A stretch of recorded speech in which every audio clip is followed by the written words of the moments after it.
Pledge. Pledge allegiance to the flag of the United States of America and to the republic for which it stands, one nation, under God, indivisible, with liberty and justice for all.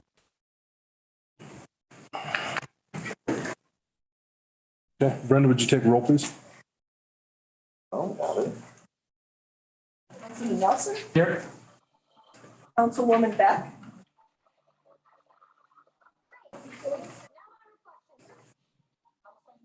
Councilwoman Campbell, Here. Councilman Hutchins. Here.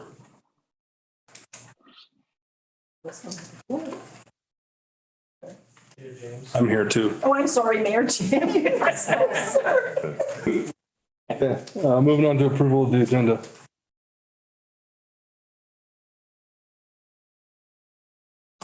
I don't know if you wanted to address it. I provided in your packet some basic information on the FEMA package that we got. So I don't know if that's something that the council would like to discuss in items or just provided for information discussion. Okay. I knew that was coming. We probably talked about that on our council comments and realized council comments is not on this agenda. Councilwoman? If you guys would like to talk about it there, I'd make the motion to add council comments to the agenda. After items from the public. Seconded, excuse me.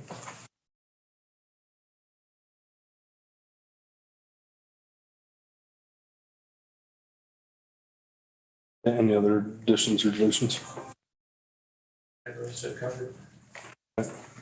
Your motion approved the agenda is amended. So moved. All in favor? Aye. Aye. Okay, moving to approval of the minutes from the September 6th meeting. So moved. So moved. Seconded. Second. Seconded. Perfect. All in favor? Aye. Aye. Okay, moving on to approval of the bills for September 20th, 22. Is there a motion to approve deposits from September 1st through September 18th in the amount of $436,539.16? All in favor? Aye. Is there a Aye. motion? Aye.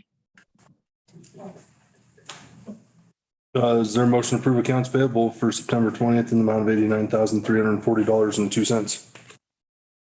So moved.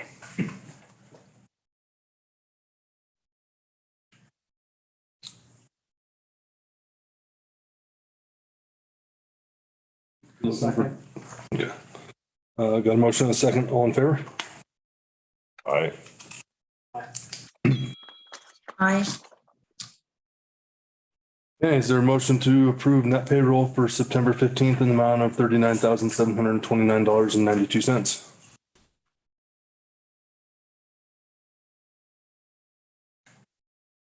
Motion.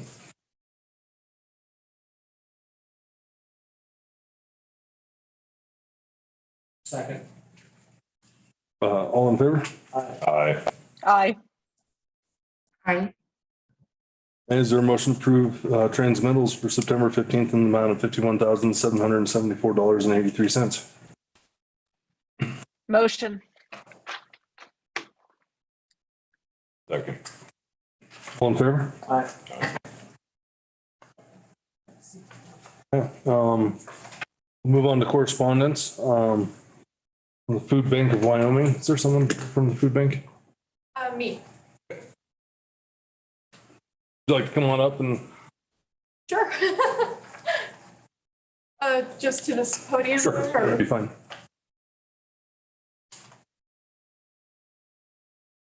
So my name is Sarah Glant. I'm the AmeriCorps Food Security Ambassador for the Food Bank of Wyoming, and I would just like to thank the town council for doing their part in fighting hunger in their community and proclaiming September as Hunger Action Month. Okay. Thank you. Alrighty. We have a proclamation here honoring Hunger Action Month. It says, whereas addressing the food insecurity needs of children, youth, men, women, seniors, active military, and veterans today is fundamental for the future of Saratoga. And whereas hunger and poverty are issues of vital concern in Carbon County, where 11.9% of people struggle with hunger, and 1 in every 6 children do not know where their next meal will come from.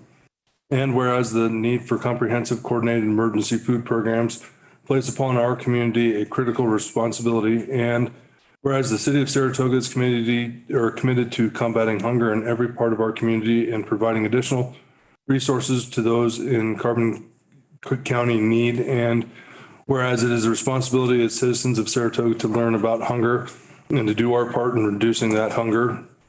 And whereas Saratoga partners with Food Bank of Wyoming, a member of the Feeding America nationwide network of food banks, and their local partner, the Saratoga Food Pantry, to educate people about the important role of hunger relief organizations, raising awareness for the need to devote more resources and attention to hunger and food insecurity issues. And whereas more than 1,810 residents of Carbon County rely annually on food provided by Food Bank of Wyoming and their local partners. And whereas Food Bank of Wyoming and its generous funders, volunteers, and local partner agencies are committed to educating citizens on the role of food banks and hunger relief efforts in solving hunger. And whereas the Food Bank of Wyoming provides over 9 million meals across Wyoming annually, and to engage each of us to help end hunger 1 meal at a time, either through donations, social media shares, or volunteer shifts. And whereas the month of September is designated Hunger Action Month in order to bring attention to food insecurity in our communities. Now, therefore, I, Cree James, Mayor of the town of Saratoga, Wyoming, do hereby proclaim September 2022 as Hunger Action Month and encourage all citizens to increase their understanding and awareness of food insecurity and how it impacts our nation, state, county, and communities. Given under my hand and seal of the town of Saratoga, Wyoming, to be affixed this 20th day of September in 2022. There a motion to approve the proclamation? Motion. Second. All in favor? Aye.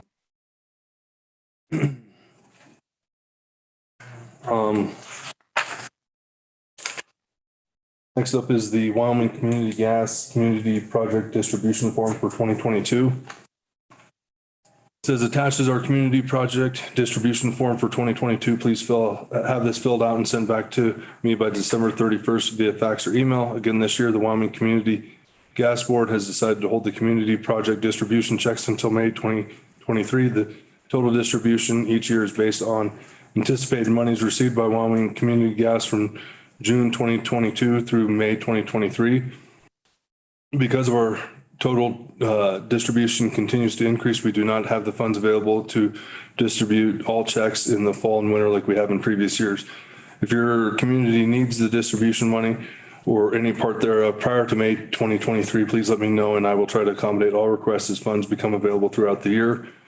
To continued success of Wyoming Community Gas is due to the help of you and our member communities, and we greatly appreciate it. Please let me know if you have any questions or need additional information. Natalie Flood, Wyoming Community Gas Senior Business Development Manager. I think typically this is what to either Never Forget Park or baseball fields, correct? Yeah, 2 years ago we did Never Forget Park. And last year, I believe we split between Never Forget Park and Little League. How's Little League doing? Good shape? Yeah, it's doing pretty good. We're making progress. We've got some other projects like Valley Village, Aquatic Center. And I know Never Forget Park still needs the funding, so I just didn't want to move too quickly without mentioning some of those other newer pursuits. Mm-hmm. I think we have some time to decide on where to send it, maybe think on it and revisit maybe next council meeting. Okay, looks like the amount for those of you in the public is $5,239.15. So I guess I'll make a motion to table as we have a couple months to act on it, and then maybe we can get some input. Try and cut it to good use. Okay. Second. Okay. Got a motion and a second. All in favor? Aye. Aye. Brenda, can you keep that on the agenda for next month, just so we don't forget? Next up is the fire district informational meetings. Take better care of those who take care of us. Carbon County's proposed fire protection district. They have a number of educational public meetings. Meetings in the immediate area, September 28th at 6 p.m. The Encampment Opera House in Encampment. September 28th at 7:30 at the Platte Valley Community Center here in Saratoga. Those were the two in the Upper Valley here. It says the vision for Carbon County's fire protection district is to provide sustainable funding for fire and rescue services in the foreseeable future. We simply need to take better care of those that take care of us. Brenda, was there any other correspondence? No.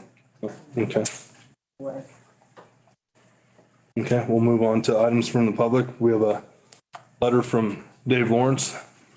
It says, Dear Town Council, I attended both planning and zoning meetings / hearings regarding the sign variance proposal for base camp at the Saratoga Hot Springs Resort and would like to express my concerns. I support the resort and appreciate the improvements the owners made to the property over the last several years. Before moving to Saratoga, I stayed and enjoyed the resort numerous times. Family and friends from out of town also stayed there many times. We enjoy dining, golf, festivals, and some wonderful buffets. The golf course has been dramatically enhanced over the last 2 years.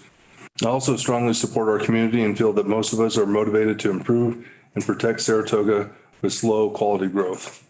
At the first P&Z public hearing, I believe most everyone left with the understanding the sign variance was voted down by the committee. I know that there were at least a dozen homeowners who attended in opposition of the variance. I believe most or all of us did not verbally express our concerns because we simply didn't understand the proper procedures of the meeting / hearing and when to quote unquote step in and be heard. I suggest that in any public hearing, someone leading the committee or council explain to the public these procedures for clearer communication in the future. I do not see a problem with the sign placement for the base camp building that shows people where it is. The current 120 square foot ordinance should be plenty of allowable space to communicate this. I do not see how exceeding this allowance enhances our town. Additionally, 50% of the sign taken down was artwork versus named business. Base camp is quite visible from the street and the resort with all of the razors, golf carts, snowmobiles parked neatly in front of the building. There are also numerous advertising tools throughout town leading to both businesses such as signs, billboards, trailers with wraps. I don't see how Saratoga Resort's business is harmed in any way, as attorney stated, by adhering to the sign ordinance. Simply stay the course and keep the 120 square foot allowable signage. Sincerely, David Lawrence, Saratoga, Wyoming.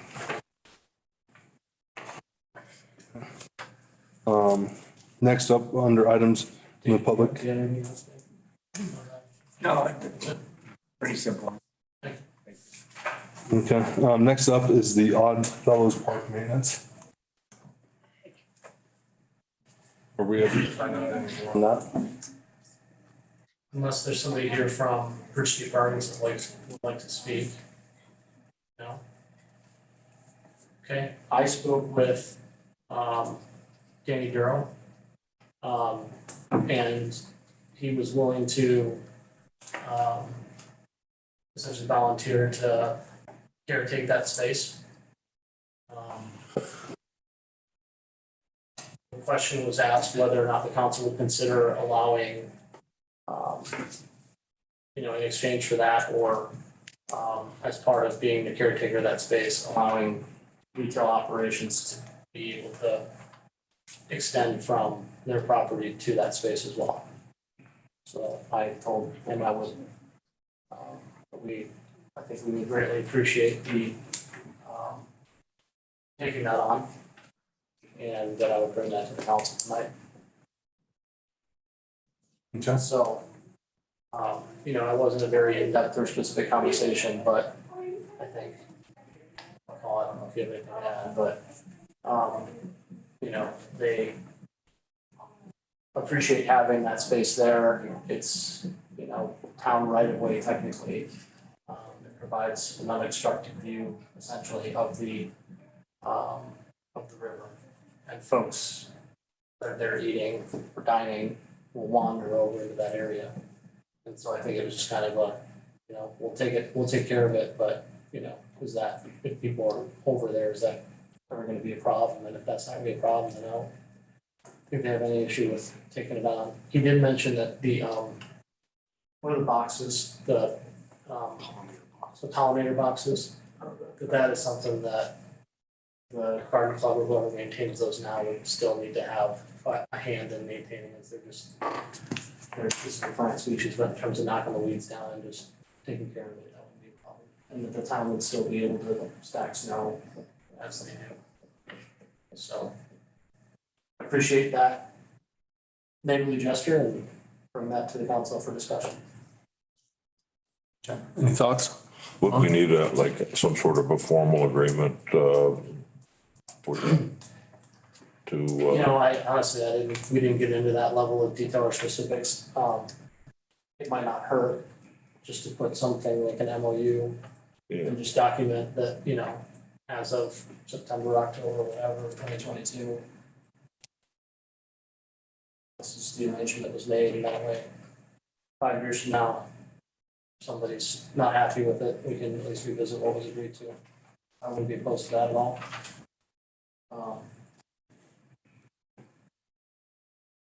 I will certainly go back to them and we can take a stab at drawing something up. I mean, just, I'm thinking real simple. yeah, it doesn't have to be complicated, and that way future, councils and mayors will understand what the arrangement was. Any concerns with that kind of thing from Public Works? No. Okay. Police? Okay. I did have a question. I guess I just would want maybe a definition of what retail space is. I guess that'd be my concern is, you know, is it setting up a shop over there or is it just for their patrons to go over there and sit and eat? I'm sure, I think that's certainly fair. It was my perception from the conversation I had that it wasn't like food service or dining was gonna go over there. It was just about people from the restaurant being able to come and go from that space like they do into the yard and stuff. So, but I think it's totally fair to specify that in whatever we draw.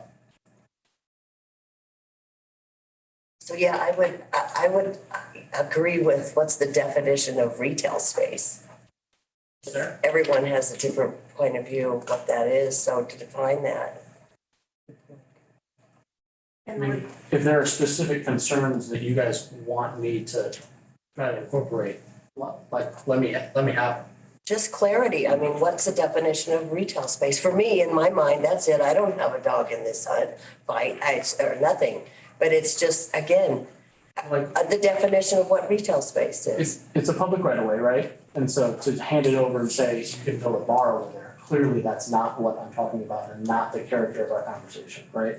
But if you have a specific concern about something that you don't want to see, like, please tell me now so that I don't go down some road and it come back with something where it's clearly I misinterpreted what the public wishes are, because this is about. Well, when I hear Public retail space, I don't think bar.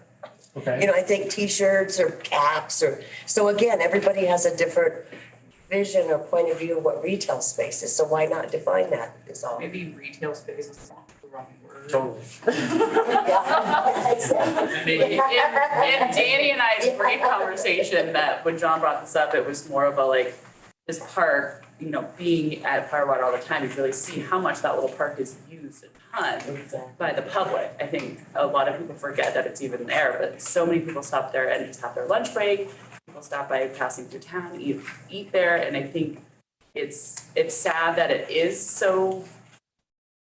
I mean, it's taken care of to the bare minimum. And so one, you see it from our property, so we would benefit from it looking nicer. But it would be like superficial things. We would just take care of it. Maybe we would donate some better quality picnic tables over there.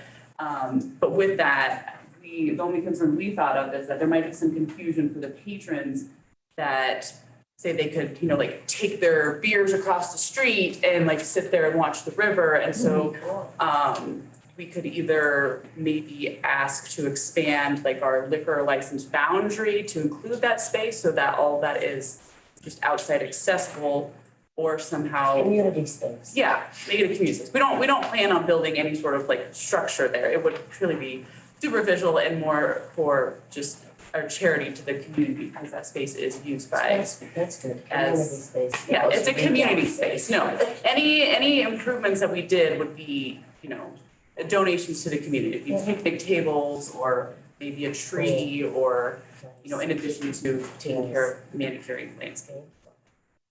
But we would intend on creating like a retail space. That would not be the intention. But yeah, we consider it being pretty simple to just tell the person who mows our lawn to just go across the street and also mow that stretch of, at the bare minimum. But if we find ourselves in a place that we could donate more to the community and help enhance that part for the community, we would love that opportunity.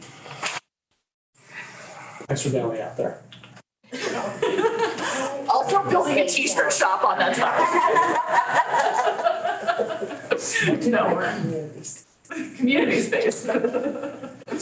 Well, let's take a stab at putting something in writing, and then we can bring it back with some specifics. I think, bottom line is that's kind of an orphan space, and so if there's somebody that's willing to adopt it, we can hopefully work something out. Yes, sir. Just a question, if you look at it as community space, I know that there's places where at times, different people set up a table and sell things.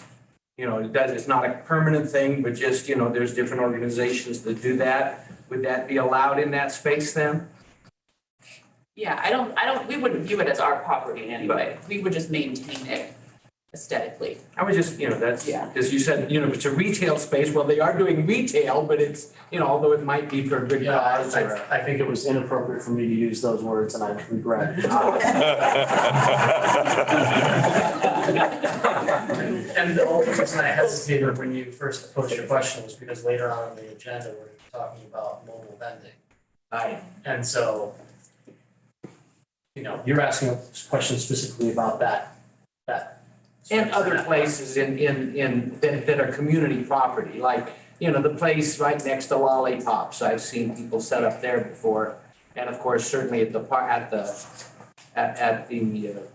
museum, they have sales there on a regular basis and so on. So that's what I was asking. I think we'll cover those here, a few items, yeah. Okay. So, sorry, I have a question since it's an open forum apparently, I like it. So is that owned by the town, that space? Down right away. It's right away, so it's a street. Okay, but the actual property on the river, Just that's just a street? Part of It's it's a just street. like this Oh, street okay. dead ends into the Yeah. river there. Oh, The okay. Odd Fellows had it at one point, didn't they maintain it? Yes. Was maintained it, and then Bridge Street Gardens started maintaining it, or they came in and did a number of improvements on it. 4 years ago maybe. It's not a park, it's a street. And that was, to bring some folks up to speed that might not have been here the last few meetings, that was part of the discussion was, do we as a council designate it as a park? And then Public Works assumes responsibility for it. And there was some hesitation about doing that. And so it was suggested, somebody in the audience said, why don't we ask Firewater if they adopt it? And so that's what we did.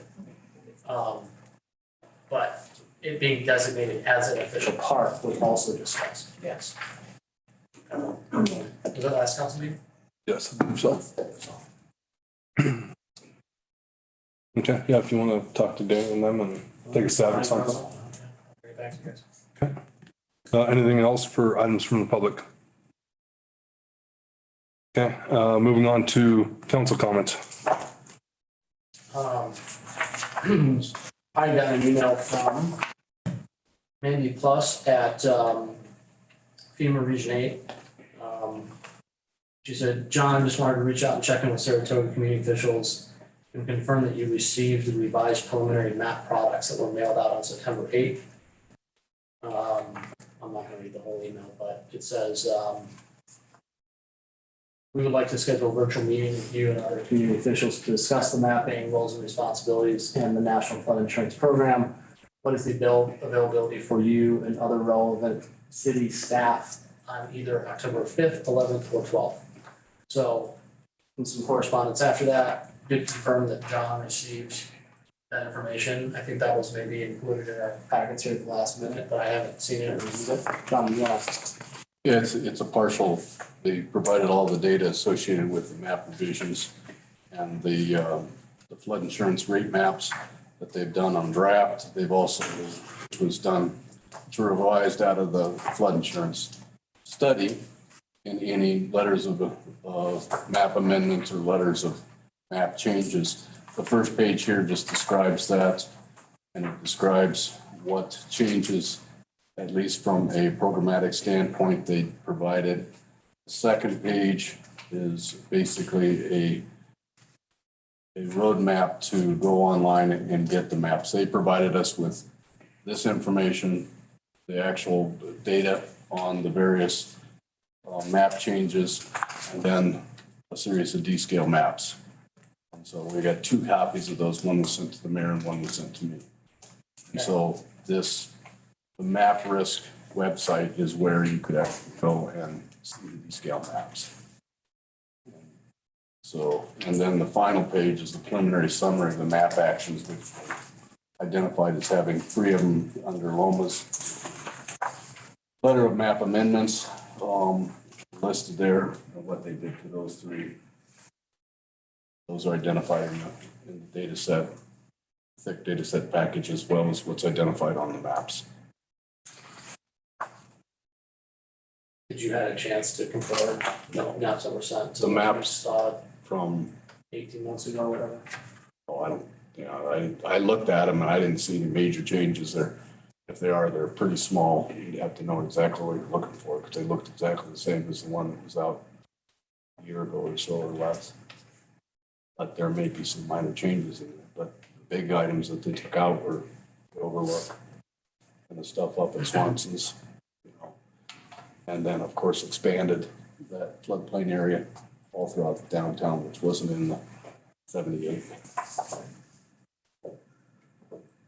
Well, I don't know what you guys want to do, if you want me to write back to Maddie or want to have John kind of take the reins and do that, whatever you want to do.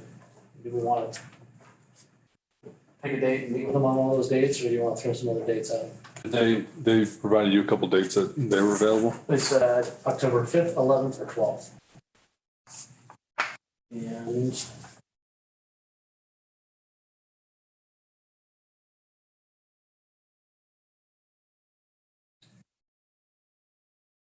the 11th is the planning commission meeting. 12th is joint powers board meeting.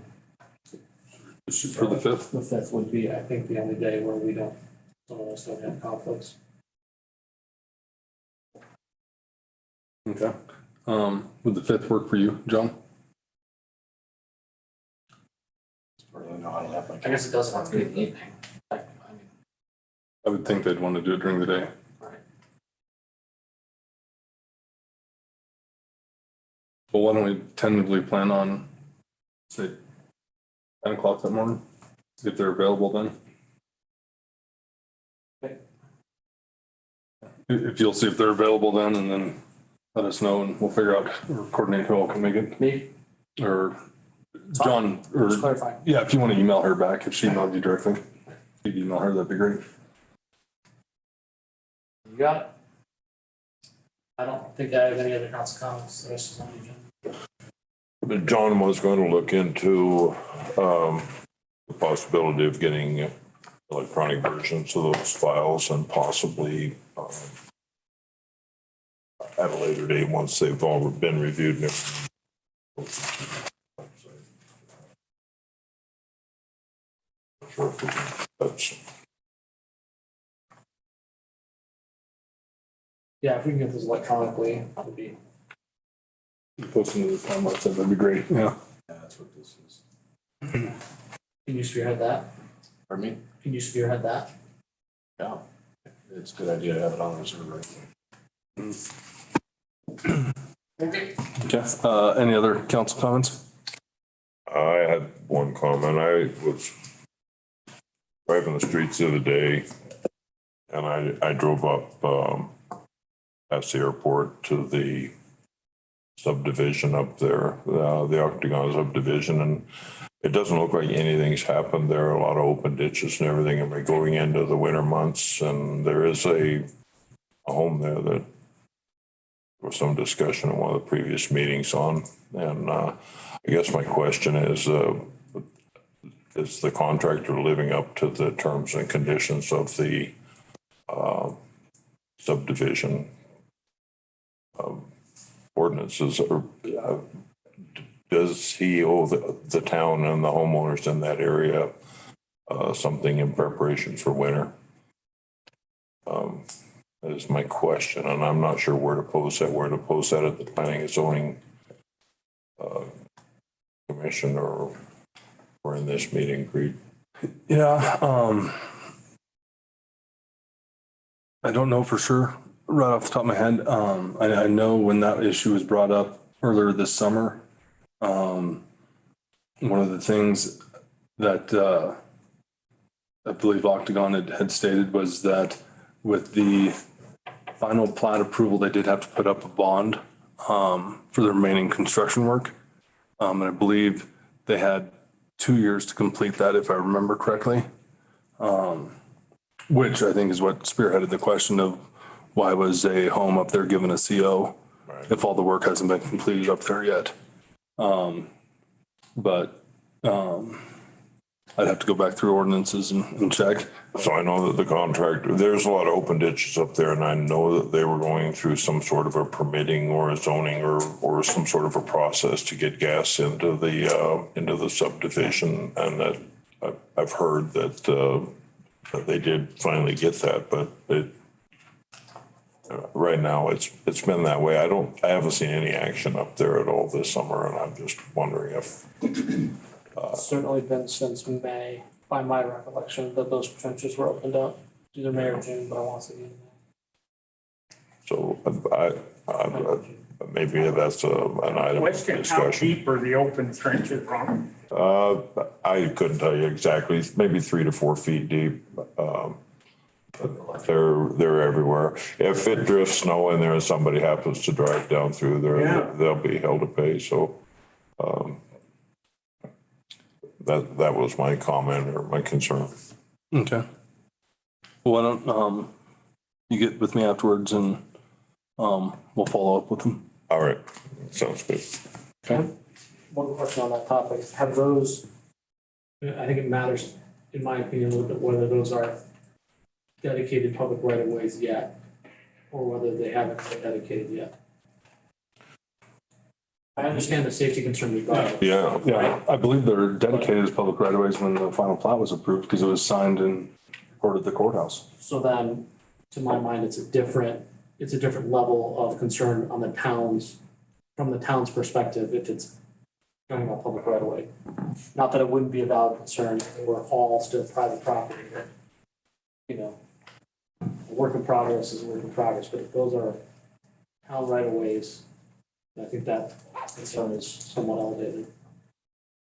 Yeah, especially when there's residents in there now. And I will admit that I, for one, blundered into that subdivision early in the summer just to see what they were doing. And got down there and finally said, I don't belong down here. You can't really get through, but there was no barriers. I didn't drive past cones. I didn't drive around a road barrier up by their construction shop on Sierra Madre Avenue is where I went in. Seems like it ought to be closed, at least barricaded or something, you know, with it's not open or road closed or something to address the councilman's concerns about anybody else blundering in there. And it was my fault. I shouldn't, but still. Well, if you're driving on a public right of way, right? You shouldn't have been in there, right? I just swung down through there to see if they'd made any progress because I'm the curious type, but it was eroded. It seemed like quite a mess down in there, kind of toward the bottom. And I turned around and backtracked out of there. Okay. Yeah, thanks for your comments. Yeah, like I said, Ron and I'll get together and we'll figure out what we need to do to start moving forward there. So, Kathy, do you run anything for council comments? D-Ron speaking. I have done. Creed, thanks. Okay. None for me. Thanks.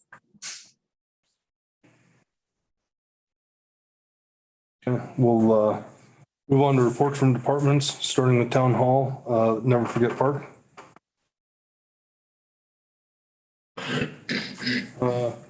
I can say that disappointing it is, we still haven't received our bid package with our bid package and bid taps and final design from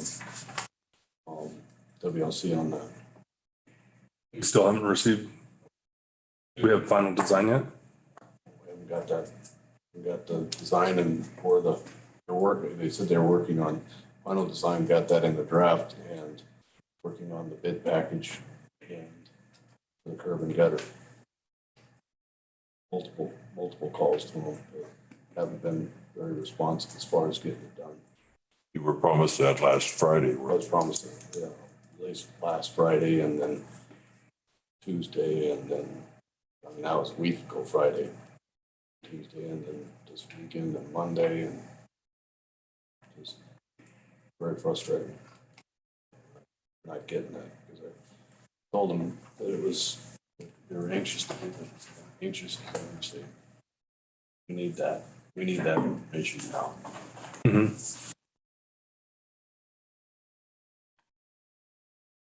If you'd follow up with them again tomorrow, and then let me know what you find out. Did you find it out or were you working on finding other stuff or all we had was a sprinkler? I got those irrigation quotes and the last council meeting.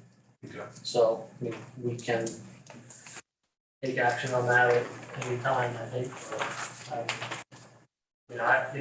We've had this discussion before about do we proceed with having a landscaped and vegetated park without curb and gutter around it? Or do we proceed with having curb and gutter with a big empty hole in the middle? But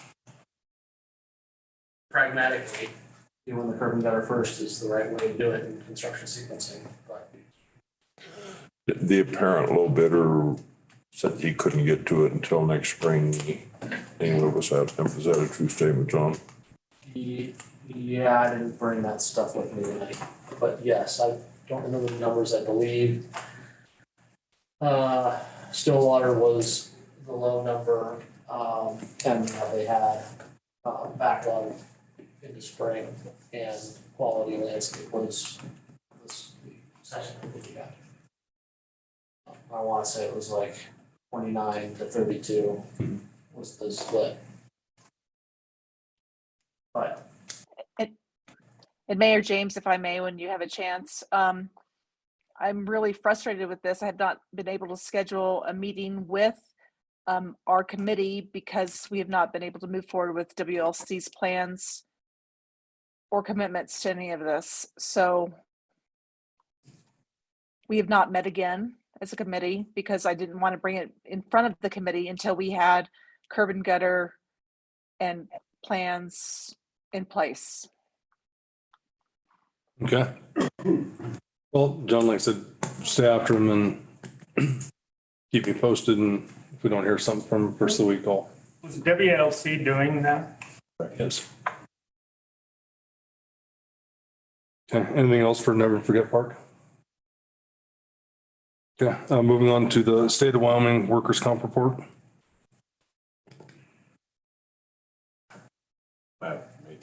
Made any major headways on that. I think we've identified the electrical contractor to do that work, but I haven't seen them. I guess I need to talk with Marie if they've scheduled any time for him to start that work. Okay. We do have a contractor doing stuff that's identified from the electrical standpoint. Do you need a second quote or just the one? I forgot a second quote. Okay. Moving on to Valley Village Daycare. I have a letter from Ellie, and Ellie, if you're here, if you want to come up and talk or stay there and talk.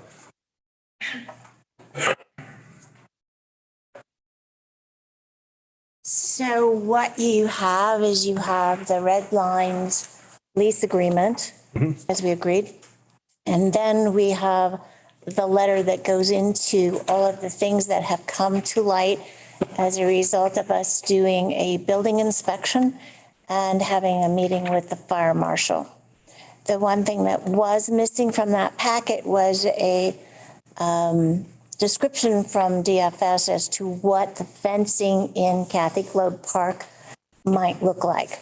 And I can report tonight that the Kathy Globe Park is slightly over 101,000 square feet, and we would be required to have 2,250 square feet because we need 75 square feet for each child, and our capacity is about 30 kids. So it's around 2% of the existing Kathy Globe Park. It would have to be 4 feet tall and be closed while we were using it to prevent children from exiting and non-certified cleared people from coming in. So that was not in the packet as I presented it to you. Okay. Okay? Any questions? And I did send this to Jane to review the lease, Right. lease part of it. I guess one of the concerns I had with going through some of the improvements on the towns, or that you guys have asked the town to take the sole cost of, was we really didn't budget anything for that property, I don't believe. So from a budget standpoint, we might have to look at that a little closer, but does anyone else have any questions for Ally regarding? Well, it's kind of growing at leaps and bounds, I guess. So I think we're, if I'm not mistaken, that just the sprinkler system is $40,000 to $50,000, right? Yes, that's true. But what we have discovered is that there is a safety grant and we would bear the cost of putting in the suppression. And there was some word about crawl space, new gutters, re-roofing, all of that. I guess my question is, what are we signing up for, right? Is there going to be a line item in the budget moving forward for upkeep on the property, for in perpetuity or whatever the word is from now forever? Or is this a one-time deal? And this was the first I've heard of the growth into the Kathy Globe Park. I hadn't heard that before. I was reading it before the meeting here tonight. But I guess my question is this all a one-time investment for the town, or are we saddling the town with a yearly maintenance and upkeep wish list, I guess?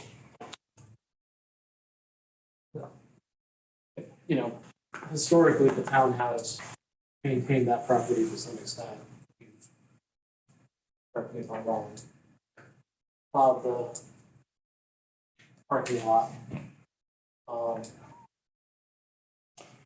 Done some ongoing maintenance as necessary. I acknowledge that there's probably some deferred maintenance that was discovered during the inspection and came to light, and that I haven't seen the report itself, but I mean, no reason to question that it's legitimate. I think the purpose of trying to move forward with Valley Village and Excel to utilize that space has a lot of merit, and I don't want to throw the baby out with the bathwater, so to speak, and abandon that idea for the town, because I think it has a lot of, really important community benefit. To Ron's point, I do worry that, I think, two things. I've always had reservations about the town continuing to manage and own the landlord of that building. Right. Whether it's a medical clinic or a daycare, simply because whatever its use is inevitably gets drug into town politics. And whoever happens to be sitting up here, from one year to the next, can, dictate to some degree what's happening with that space and that just seems cumbersome politically sometimes. So that's one thing. The other is, it is a real expense to the town. Whether it's, whether we're collecting rent that offsets that cost, or we're subsidizing the rent to a degree that, it's a net cost. And I'm not opposed to having it be a net cost, because I understand the community benefit, but I think that the conversation has to involve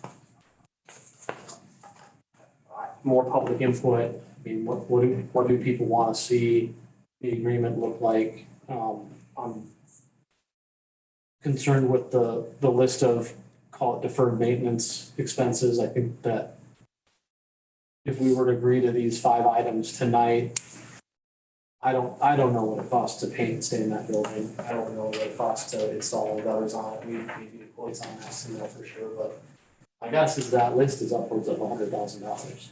I don't have an opinion on that. And I'm not trying to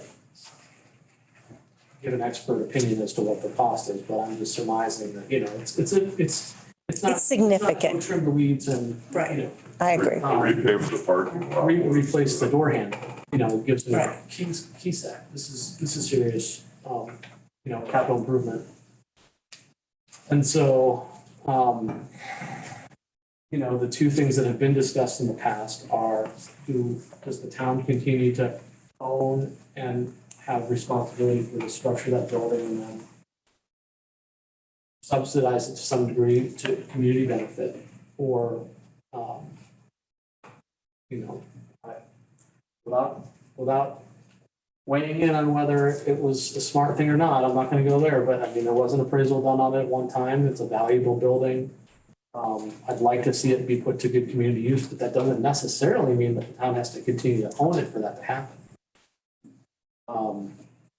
And so I think just as we go through and finalize, one of the blanks in the lease, for example, I have full confidence that between the two attorneys, they can figure out what the right, indemnification clause needs to be. Right. But one of the blanks in there is the rent, I think that's something we all need to talk about really publicly.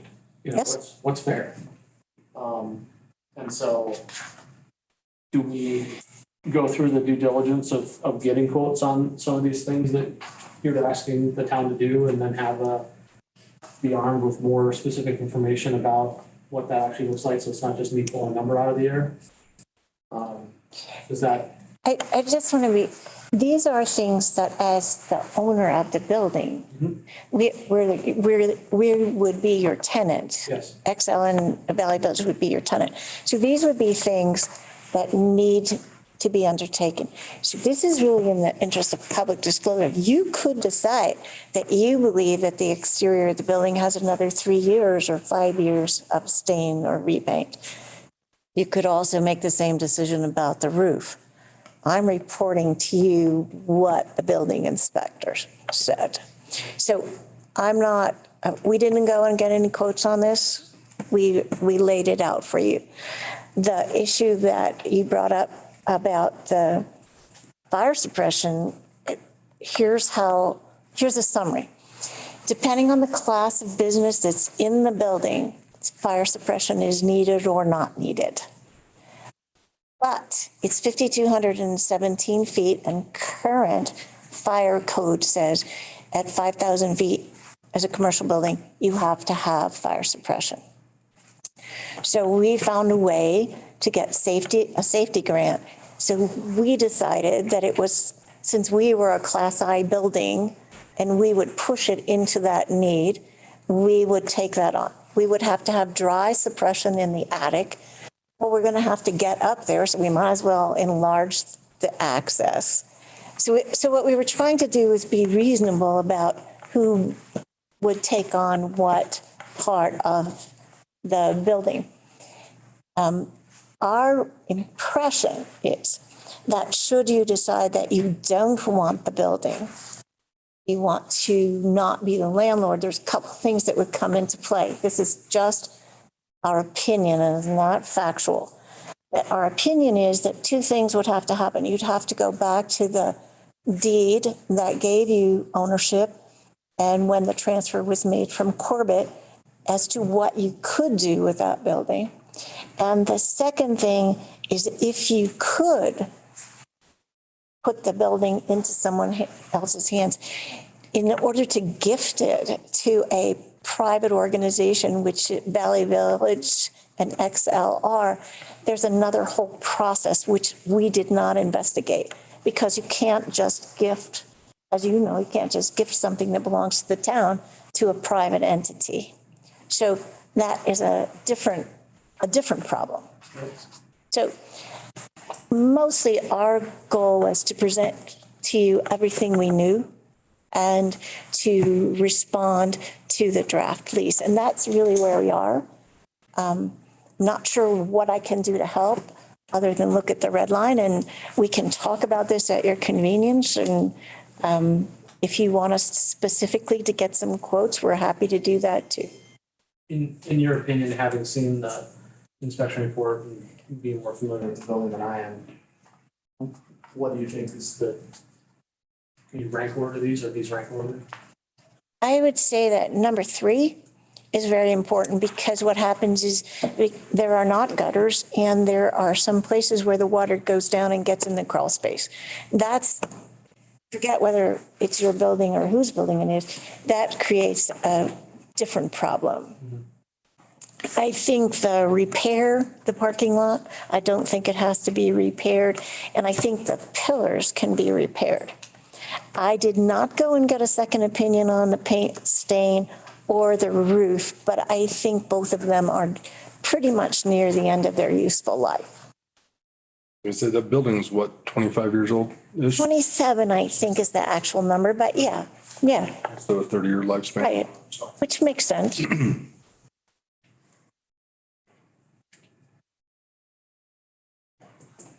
I guess my thoughts are we'd have to have a better idea of what the costs of those are.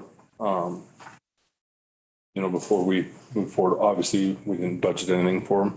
Right. Actually, I did not know you didn't have a budget for maintaining that property. And we might, I'd have to pull it up. If we did have anything budgeted, it would have been quite smaller than that. That number is going to be right. So, yeah. I don't think anyone at town hall or on the council is aware of most of these issues up there. I know we talked about it after Andrew had been up there, but I think we'd have to get an idea on cost. I think at one point in time, I think it was kind of its own fund. Really like its own department in terms of our budgeting. And then in 19 or 20, we were advised by the town attorney at the time to incorporate that solely into the general fund. And so the detail I'm tracking and budgeting for medical clinic kind of got absorbed into, I assume, streets is where all that cost lives. But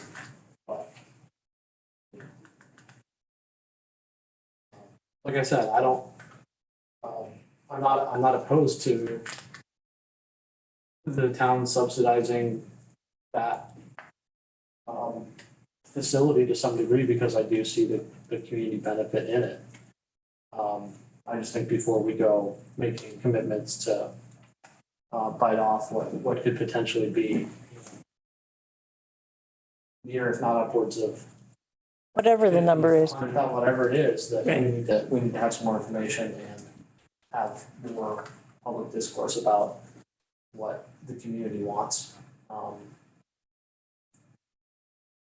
And I would support that, because when someone said you need fire suppression, I had to go and find the people who did that to get an estimate and the water and the meter, so that we actually had a picture of what we were going after. So I would agree with you. So I heard, just trying to boil it down, I heard that the paint stain and the roof probably have a few more years of life left in it. That would be my guess, yes. And that the gutters are the priority, and the pillars are probably not too, they are masonry, but they're probably not too intensive to tuck point or whatever the heck we have to do. If somebody hit them. Oh, is that true? Okay. Yes. Multiple times. So it might require a little effort.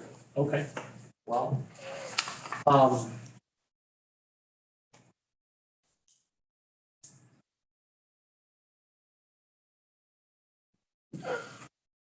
Can we ask for a quote? Can we solicit quotes from local GCs, contractors on the gutters and the pillars? Is it jumping off point? I think so. Was that a good place to start? I think so. Like I said, to me, those would be the two on the list that would need immediate attention. I think so. So possibly if there's some of them that can be spread out over time, maybe we get quotes on all of them and then future councils can say, all right, let's do the parking lot this year and you know what I'm saying? Mm-hmm. And they would have an order of magnitude of how much they need to budget each year for improvements up there. I don't think, we're not set up to bite all this stuff off at one time now with the current budget, I don't think. So it's gonna have to happen over time. What's your feelings on that, Creed? Yeah, I'd agree. Probably getting a quote on all of them, just so we have an idea of what we're up against. Big picture would be a good idea, and then prioritize gutters, pillars, things of that sort, and then we can look and see how the budget's coming throughout the year and if we've got room to bite off one of those projects. Yeah. I have a question. Getting back to the fencing on Catholic Road Park, the requirements are you have to have a certain size area of fencing for your facility. It's not for the facility. It's 75 square foot per child in a mixed age group. So if you take toddlers and preschoolers to the park at one time, that's mixed age. So Department of Family Services says 75 square foot per child. So we know that if we take the preschoolers plus the childcare, daycare. That could be any park. Any place. So we did the calculations, and so we know how many square feet we need, and we know the fence has to be 4 foot, and it's not just DFS. So to get insurance to cover us, liability insurance for taking care of the kids, the insurance company also requires that we have a 4 foot high fence that is lockable so that when we're inside using it, inside the fence using it, the kids can't go out and strangers can't come in. But when we're not using it, it would be open to anyone else that wanted to use it. And here's my pitch for this. This is good for the town because if someone has their little kids with them at the park, it would give them a more secure place to play. I have a question. Approximately how long during the day would that be closed? Probably more than, it'd be several different times, correct? Usually twice a day, once in the morning and once in the afternoon, usually for an hour and a half each time.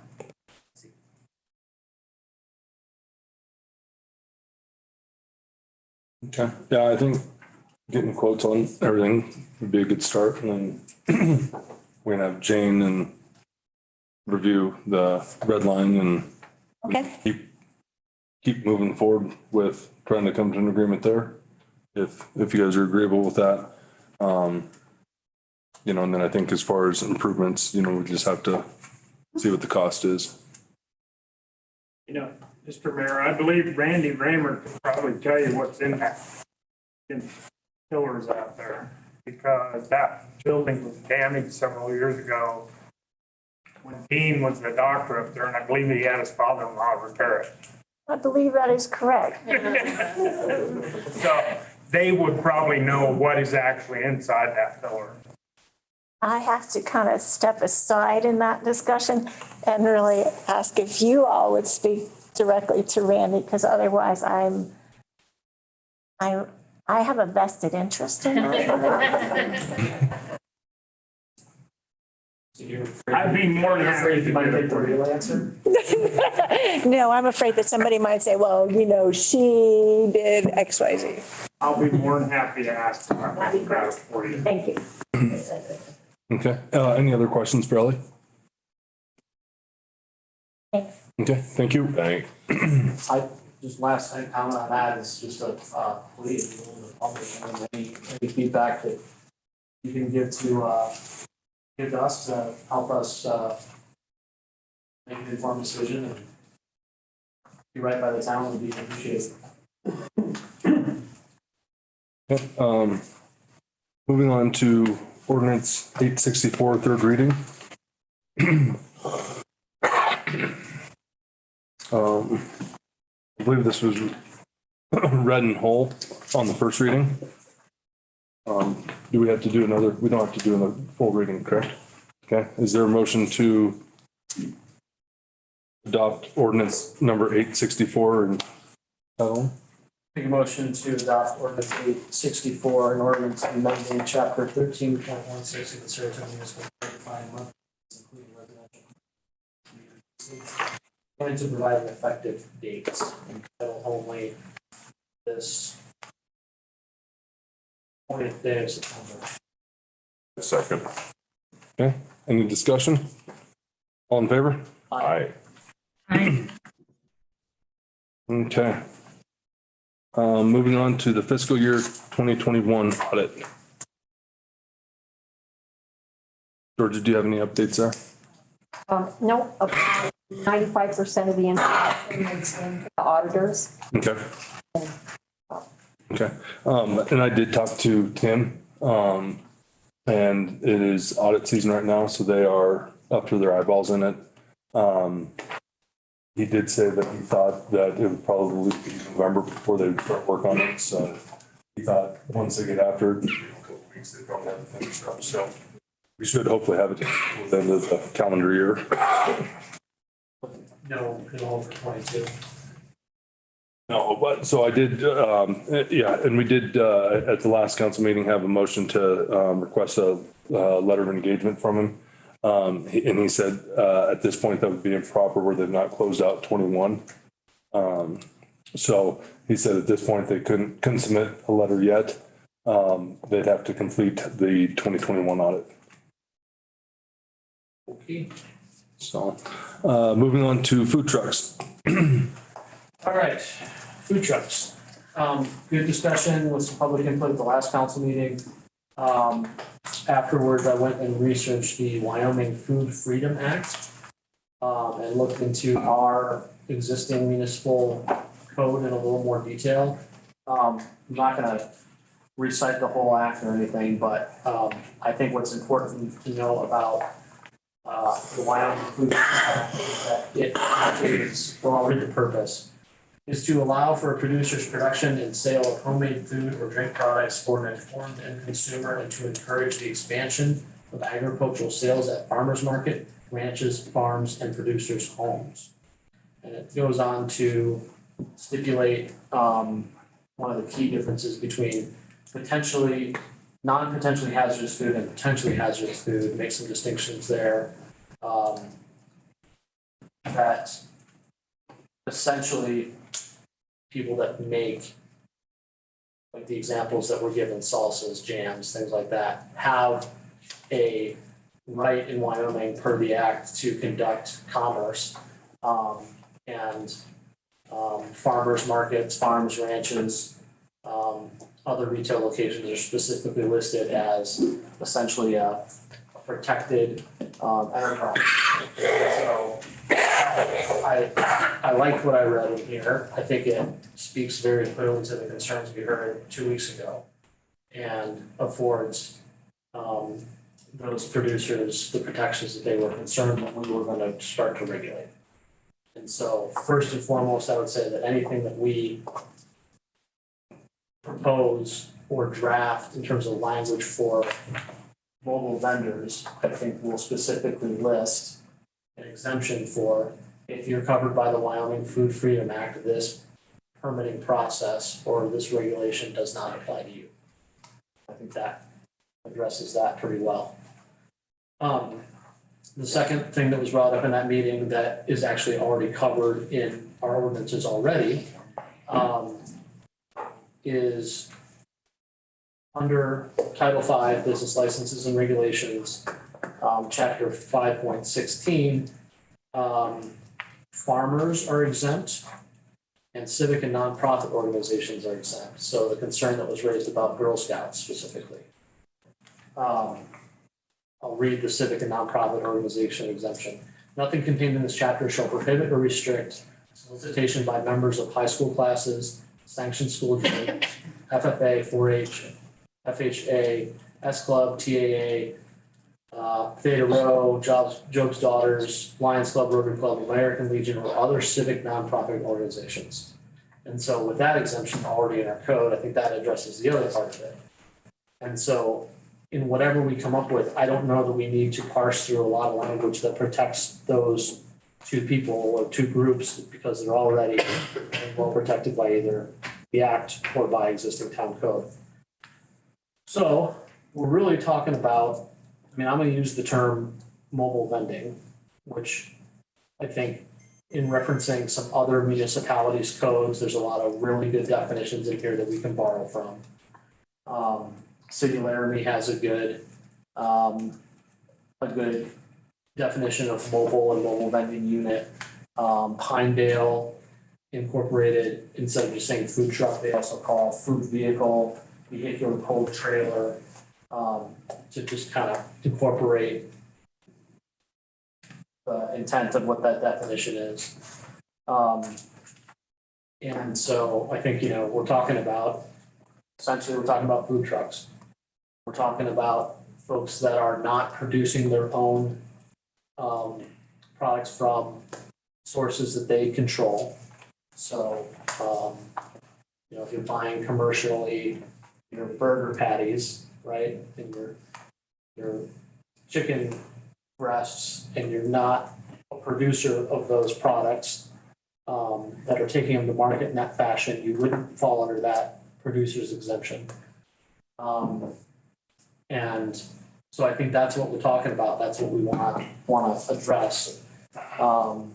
And then there's some great things in like Laramie's ordinance. It's probably a little thicker than it needs to be for Saratoga. There's a lot more stipulations in here that I probably just eyewash, but it's got conditions specifically for operating on public property versus private property, which I think is probably an important distinction. Just to give everybody a flavor of what fee structures are, Laramie's is $50 for a complete season and all year. Well, I think it's not all year, it's from April to November or something like that. And $25 for a 72-hour permit. And the concern about, this is just some scheme for the town of Saratoga to raise more revenue. I don't care if it's free permit. There's some administrative costs involved in it, but it's not about revenue. It's about trying to monitor an environment that's otherwise unregulated and prone to abuse. And so just having some language that talks about, what's a food stand, what's a food truck or trailer, what are they required to do with their wastewater and grease? What are they required to do in terms of having a commissary agreement with a retailer or another business if they're set up in that business's private property? I think, taking a stab at putting something together that pulls a little bit from the city of Laramie and a little bit from the town of Pinedale. Those just happen to be two that I saw that were, accessible to, I think, what Saratoga is trying to accomplish. I think I didn't go through and put any draft together. I wanted to just talk about what I had learned over the last 2 weeks tonight, and get some more input from the council and from the public about it, make sure we're heading in the right direction. I'm not opposed to putting a draft together for the next meeting. If that's what you guys would like to see me do. And open it up to any comments or concerns. I guess the only specific question I would have is, from a technical standpoint, if you guys would look at this and give me some input, whether it belongs under chapter 5.16, peddlers and solicitors, which actually is where those farmers exemptions and civic nonprofit exemptions with. Or if it should be another chapter in and of itself under business licenses and regulations. That currently includes circuses and exhibitions, peddlers and solicitors, pool and billiard halls, pawnbrokers, and everybody's favorite, specially permitted events. My thought was making it its own chapter was probably the cleanest, but I don't need to reinvent the wheel if it just fits nicely inside of 5.16 if you guys think it can live there. So with some input on the structure where it should reside and any input from anybody tonight in terms of direction, I would take it upon myself to do that over the next 2 weeks, 3 weeks. I have a question, and I missed the conversation on last meeting, so I apologize if this was made more clear, but I will not repeat myself. what is the town's goal with this permit? I guess you said it was unregulated and often abused, but food trucks are regulated by the health inspector as far as commissary agreements and normal food handling practices. So I'm just curious, what other things are we trying to regulate as a town? Well, other than like food. let me answer that in the negative. I think what we're not trying to regulate or not trying to impose is not trying to restrict anybody's ability to operate a mobile vending business in Saratoga. I think that the Chamber of Commerce came and brought, Amanda came and brought this to the council's attention. It was a concern raised to her by some of their chamber members, as we were informed. And the question of where and when, and is there any oversight, can anybody just come into town and set up a truck wherever they want? And so, I don't think it has been abused, but it's any unregulated environment is probably prone to be abused, and then we're playing catch up. And so other municipalities have taken it upon themselves to, within recent years, come up with some of this language and just set it up so that everybody's clear on what the ground rules are. And so I think that's what we're trying to accomplish, is just make it clear to everybody, whether it's Firewater or it's the Burger Box or the fish and chips folks that come into town, whatever it is that, you gotta, and this is just a maybe, this is hypothetical, but, in the draft, maybe it'll say something like, you gotta have an agreement with an existing business with a bathroom so that you fulfill your commissary agreement, and your permit has to stipulate where that is. I think that is And a it- requirement already. By the state, but the issue is, well, at least we're told that that's not being done currently. So to have, I know it's bureaucratic, but to have another piece of paper that gets to sit in town hall. And so when somebody raises a concern that, these people are doing something they shouldn't, we can say, no, actually, they've been in here, they filled out their free permit on April 1st, they're good to go for the whole year. They have a commissary agreement with ABC company, and they're permitted by the state. We've got a copy of their permit on file. And they're free to conduct business and whatever in that area for this period of time. I think. So like with, I don't know, the commissary agreement is, it protects the employees of the food truck. And I guess you could say like public safety, so they're doing things properly. But I think that the issues that I don't know, the specific issues that the chamber raised, my understanding that it was more of someone's coming in, getting a piece of the pie, and we need to like regulate it or limit it. I guess I don't understand what is the ultimate goal?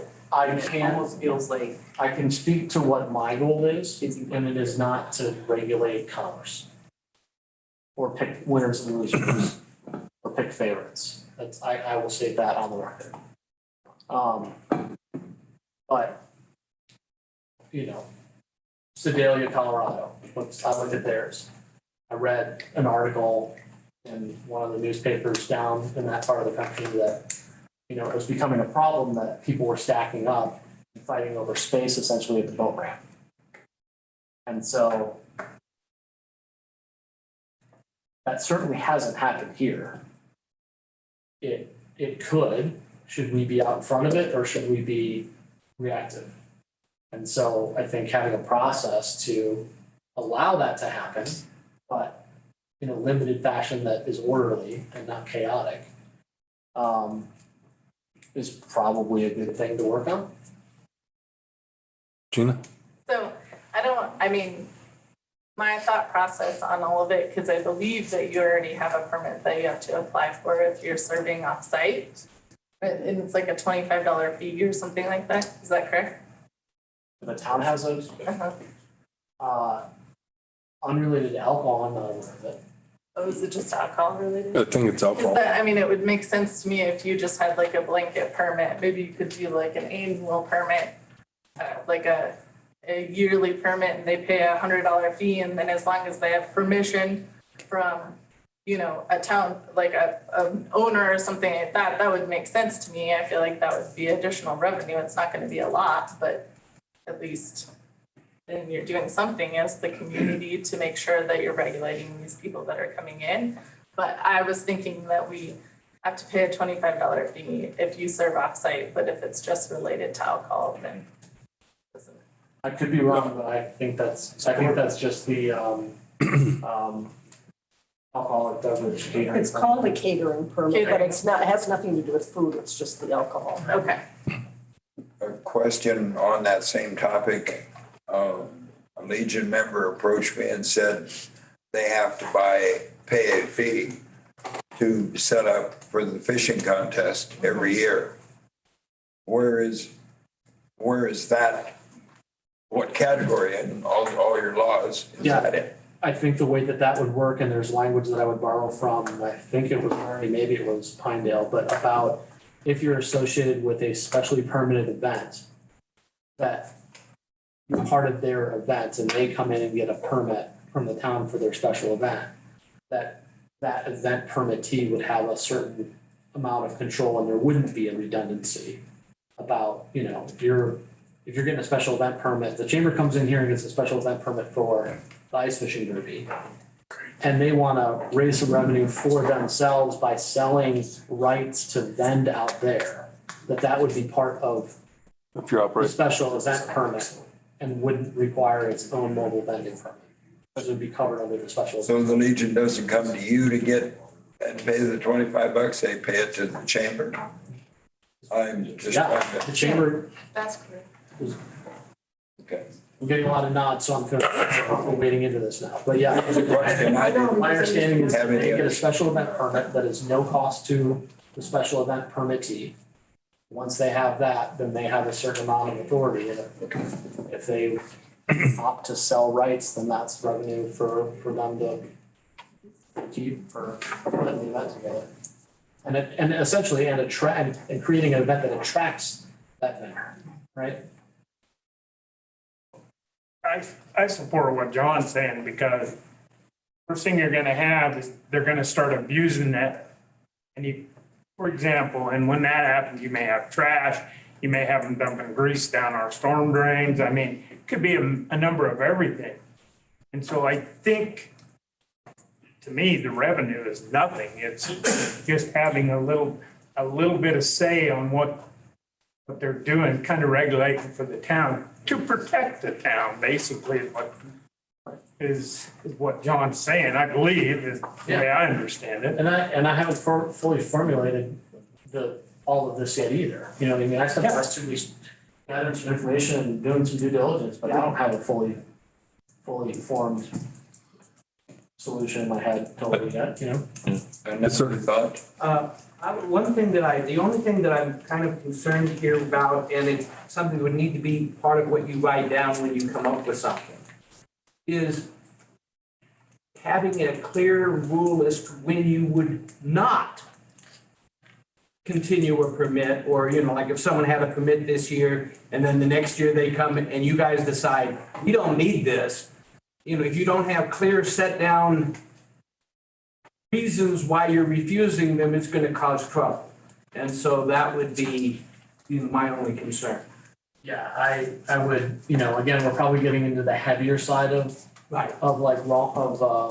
Laramie's ordinance on this, but they do have a whole bunch of language in here about suspension and revocation. Mobile vending shall be a privilege.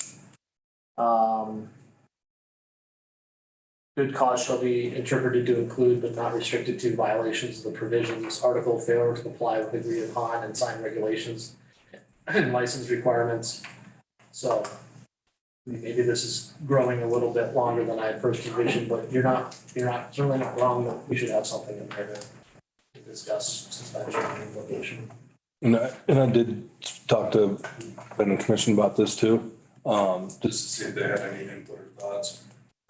It would be an issue with mobile vendors on private property, but it was a residential district.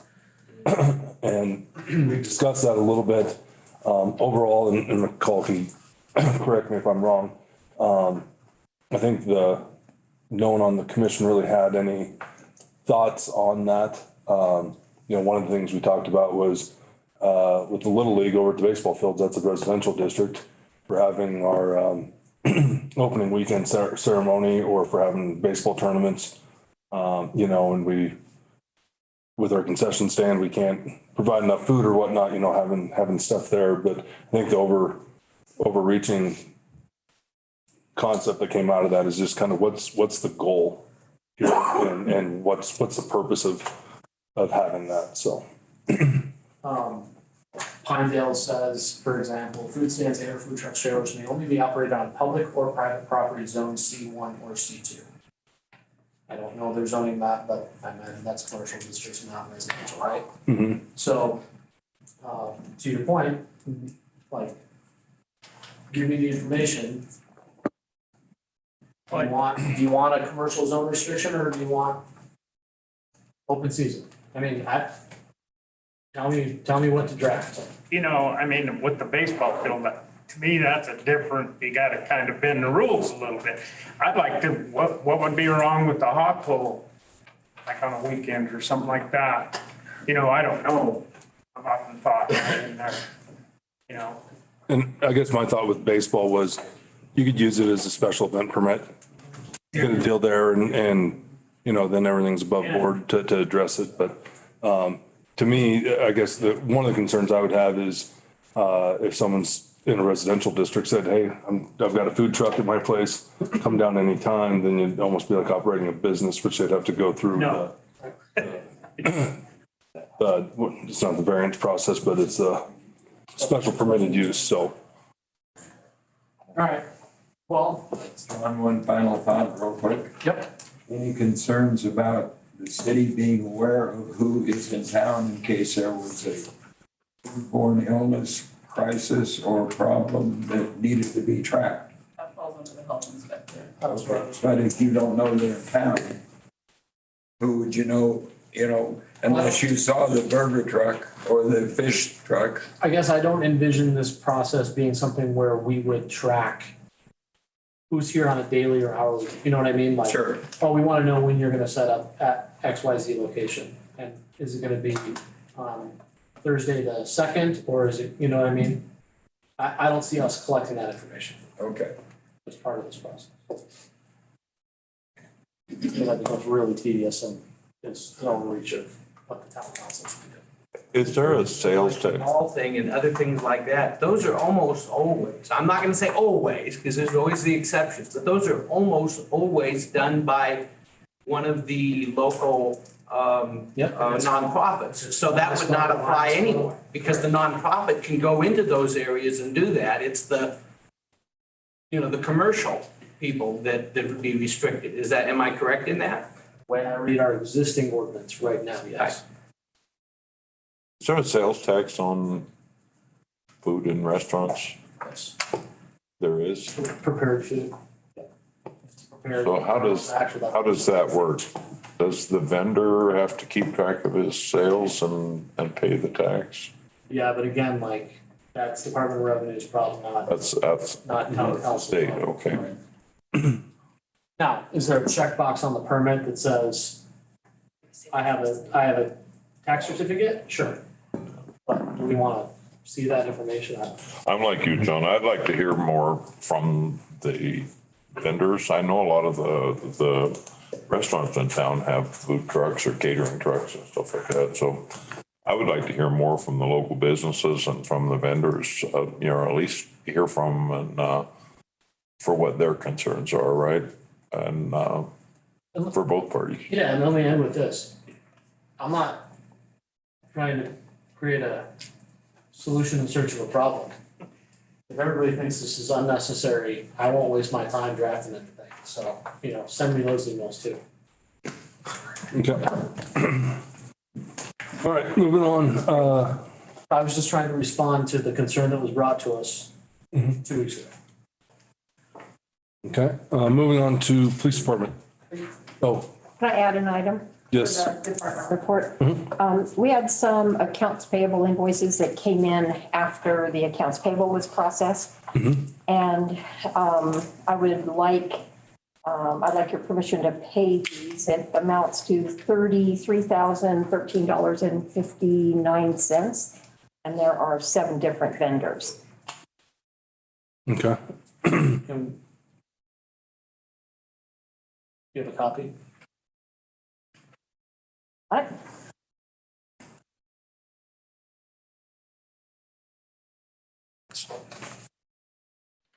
Can you say who those vendors are for, Georgia? You bet. Core in Maine, that was for transmitters for the meters. Correct me if I'm wrong, John. Gator Grass Services for groundskeeping during the month of August. Motorola Solutions, which is the service, the maintenance and service contract for the police department's radios. Saratoga Sun, Sundal Powers and Cap. And TO Engineers. And also a little one that slipped through the cracks, which was for Valley Foods. That was it. You want amounts on any of those? How are you doing on tying out invoice amounts to purchase order or contract amounts? For the contracts, for all the contracts that I have, really well. There are a few little gaps where I haven't received the contract yet. I can tell you that Gator Grass has been, is right on the money. And answer the question about Core and Maine, John keeps track of that. So I presume that he's doing that. Motorola is right on the money. Saratoga Sun invoices per ad that they run. So, and I have copies of tear sheets for every ad. So I'm confident with that. The Sundal Powers, I believe that Town attorney. see that those are the TO Engineers. I have one, I've got one addendum that I have not received yet, that this particular invoice applies to that addendum. So I'm just, when I get the addendum, I'll be able to match it up. But John keeps track of that also. And then Valley Foods is, I do have signed receipts for that. So they're doing well, I think. Thank you. So like the TO engineering, there's one in here already. Correct. Yeah, this one. Is this an additional one? Okay. One, my guess, Ron, is one's for the water line project and one is for the grading project. Yeah. What? The grading project, my guess. Yeah, in the packets. If I remember right, they were both for the water line. One was, he failed to submit for June 29 through July 29 for the contract oversight. And when he bills those out, he's been doing a pretty good job of giving us the, cost remaining, spent to date, all that stuff too, right? He listed out, I track that, I track that as well. yeah. he listed out his hours and billable rates and everything. And we do get, They are as far as the contract. and we get copies of all of their reimbursable invoices. They've been very good at that. In your packets, the payment approval report, there's a description. There's kind of my generic interpretation of the description for every single one of the invoices that are in there. It's riveting reading. I read it and it was Very. I'd make the motion to approve the additional accounts payable in the amount of $33,013.59. I second that. All in favor? Aye. Aye. Aye. Okay. All right, moving on to police department. The only thing I had, we were talking about the bond amounts for put the bond on the officers and stuff. Come up with the amount, and numbers I got is basically for the $50,000 bond for 2 years for the whole department is $2,762.50. But the question was, where were we gonna hold the money on this bond, or do we just wait and let it ride again for another year?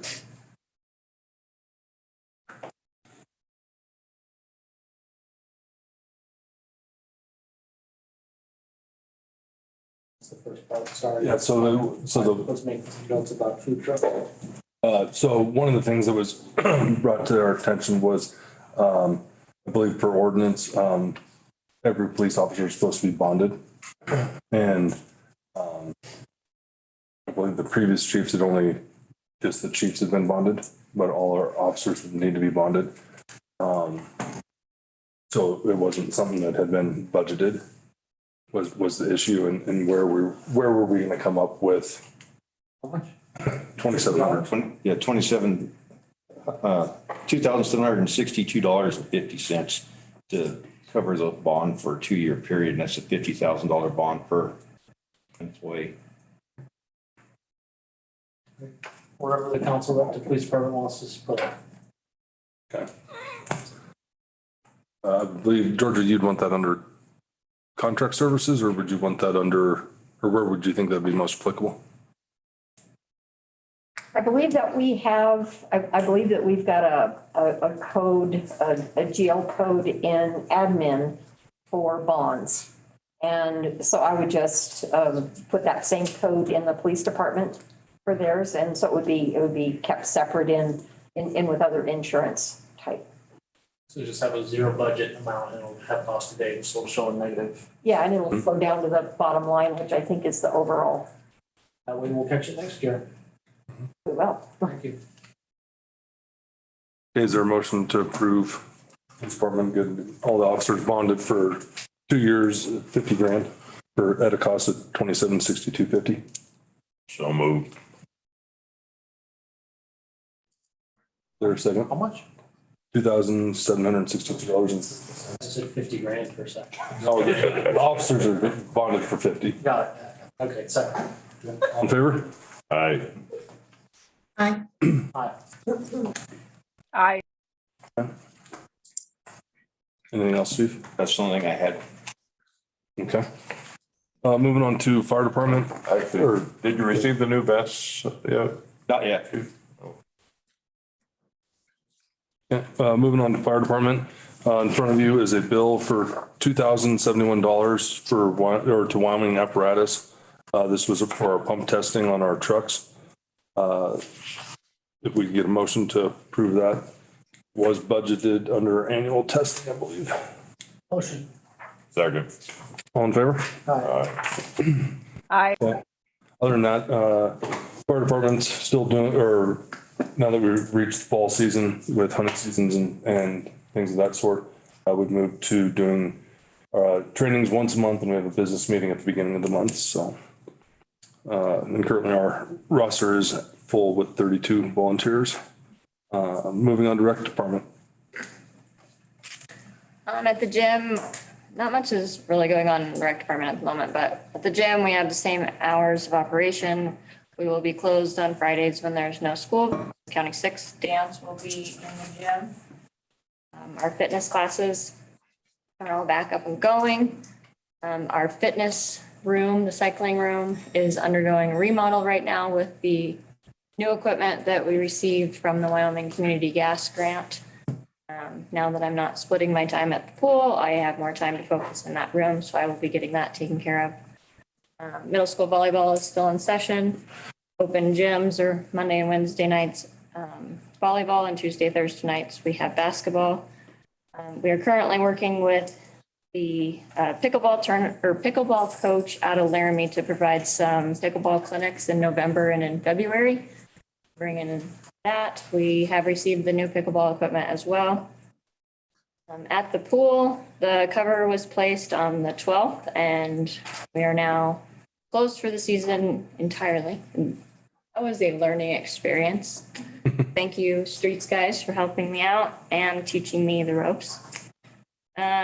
We will finish cleaning up the inside of the office and get that shut down for the winter by the end of next week. Flag football is in session. We started last night. We have 42 kids total, but I have registration forms that keep coming in. I got another one today. So we have 4 teams, kindergarten, 5th grade. I also have some kids from encampment that have joined, so that's nice to see youth sports within the valley. Our fall festival that was scheduled for October 1st and 2nd, the Recreation Commission Board has decided to postpone a portion of the activities due to planning and time restraints, volunteer numbers, and other activities that are going on in the town. So the Hot Chocolate 5K and the pickleball tournament will be postponed. So we're still on for the Family Fall Carnival at Veterans Island Park, October 1st from 11 a.m. to 4 p.m. It's geared towards ages 2 to 10, but all members of the community are invited. Emailed to you guys the Carbon County Visitors Council grant. I don't know if anybody saw that. That has been submitted to the Carbon County Visitors Council. That is a sponsorship grant that will help offset some of the expenses from the carnival. It's a reimbursement grant, so we'll send them receipts once we have paid them. Make a motion on that. Make a motion to send the Carbon County Visitors Grant. Thank you. Is there a second? Second. All in favor?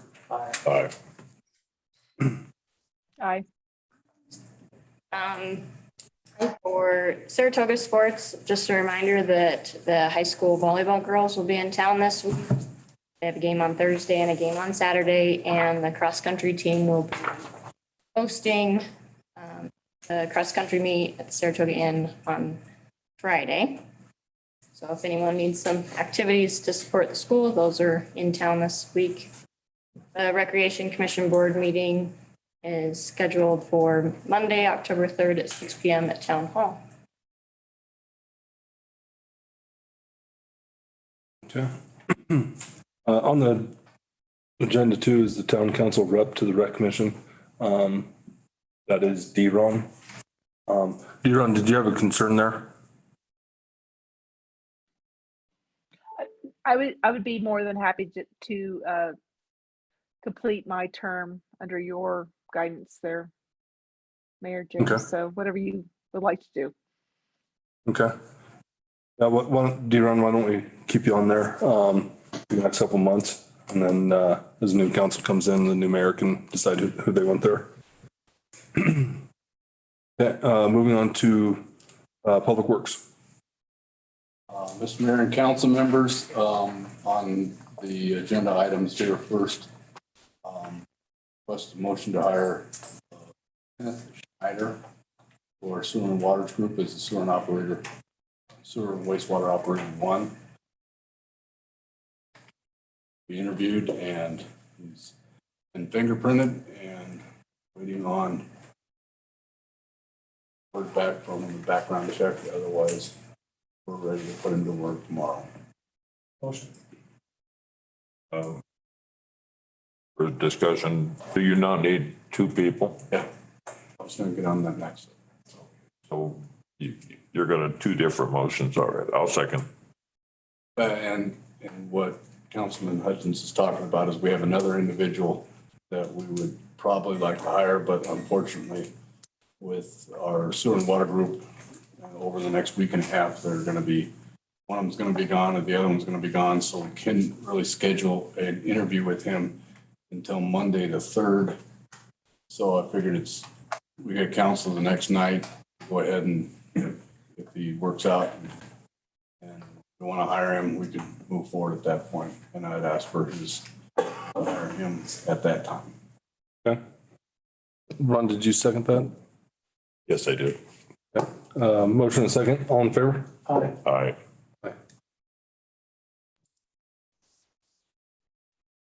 Okay. Also under items, looks like 2021, 22, 23. I filled out a purchase requisition form, which I believe you guys have for a number of items. And I'll just go down through the items. The first item is from 71 Construction. It's batch hot mix for streets repair. We're gonna get 3 to 4 tons. It's currently at about $75 a ton. I was told today that next year that'll go up to 115. So next year's budgeting is gonna have to take a big hit and what they're gonna do. Their oil costs will triple next year, so forth. So anyway, that 3 to 4 tons will do some repair work that we've identified in the streets, as well as cover the 3rd Street water main that we just repaired this week. This is just patching, but have we made any progress on the paving project? It's on the second. Paving project, you mean Rochester? Well, I thought we were working on priorities and council budgeted Yeah. some good money to do. That's Things aside. down on my list, so I'll get to it. Okay. The next 3 items are all from local equipment, and they're all related to snow removal cutting edges. We need 4 for the 2 dump trucks. We need a 8.5 footer for one of the pickup plows and a 7 footer for the other pickup plows. We may have to go with someone else on that one if they don't have the 7 footers, but the total on those are there. The items 4 and 5 and 6 are from CAT and are related directly to cutting edges for our pusher box and truss block for the pusher box as well. And then the final item on this sheet is to buy some new tires for one of our pickups from Shively's. We did get a couple bids on that, and that's why some of these are 150, 140, but they'll all come in on one invoice. That'll be more than $500, possibly more than 1,000. Is there anything on this list, John, that you didn't foresee when you put your budget together for this year? No, I mean, we get these items every year.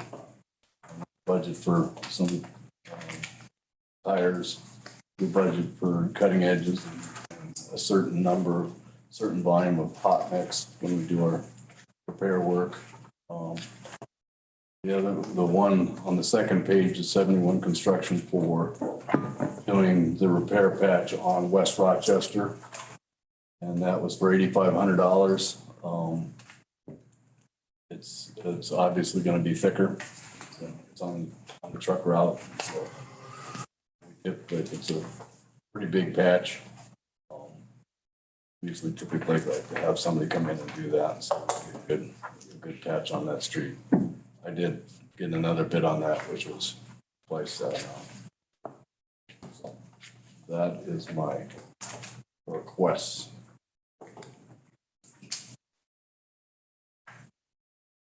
Okay, is there a motion to approve those purchases? I make a motion to approve the purchases that John has listed on his sheet. Second. All in favor? Aye. Aye. Thank you. As far as the report, under the streets department, helping the water crew, they're again, people, so whenever we have to do a saddle repair or any kind of repair on the mains, usually it's pretty much the whole crew to do that. Talked about the completion of some of the patchwork. We helped Sarah, streets groups helped her basically winterize the swimming pool and fix a leak in the filter room. Our second order of slice melt that you guys approved for me a couple meetings ago will arrive tomorrow. So our ice melt hutch is going to be full, which is good. We'll be ready to go. It's not gonna snow this winter. Probably not. Now you jinxed it. I didn't do anything. It's coming. You didn't knock on wood. As I mentioned earlier, we did have to repair the 6-inch line on Third Street between Main and Saratoga. It wasn't significant patch, but it did require that we put in a blank and fix the line. The patch or the repair clamp didn't hold that line. It's got a lot of corrosion on the outside and couldn't get it set. And again, we finished the repair service on the satellite 105 West Rochester. And then we have installed a 6-inch meter on the east end of the old Baldy Club, which is one of the 6 meters that I think we have yet to install, the bigger ones in our time. Nothing to report. Go ahead. Okay. Nothing to report in Weed and Pass Lake. Of course, the big talk is the rotenone treatment of the lake was done today. If I remember right, it's put out about 115 drums of rotenone product. So now it's just wait and see how well their treatment affected the lake and see what they come up with. Be checking on them on a daily basis just to see how it's going. As far as the parks, we finished all the irrigation stuff, the new irrigation system at Good Times Park. Replaced it, filled the trenches, placed topsoil, seeded it, tested it, looks like good. And then finally, we did have a visit from the State Lands and Parks Inspection and inspected the Lake Campground, Betts Island, Kathy Globe Park, Bob Pools, and Zigger Park, which apparently they do that every like 5 years. And it dates back to them providing funding for the town like 30 years ago.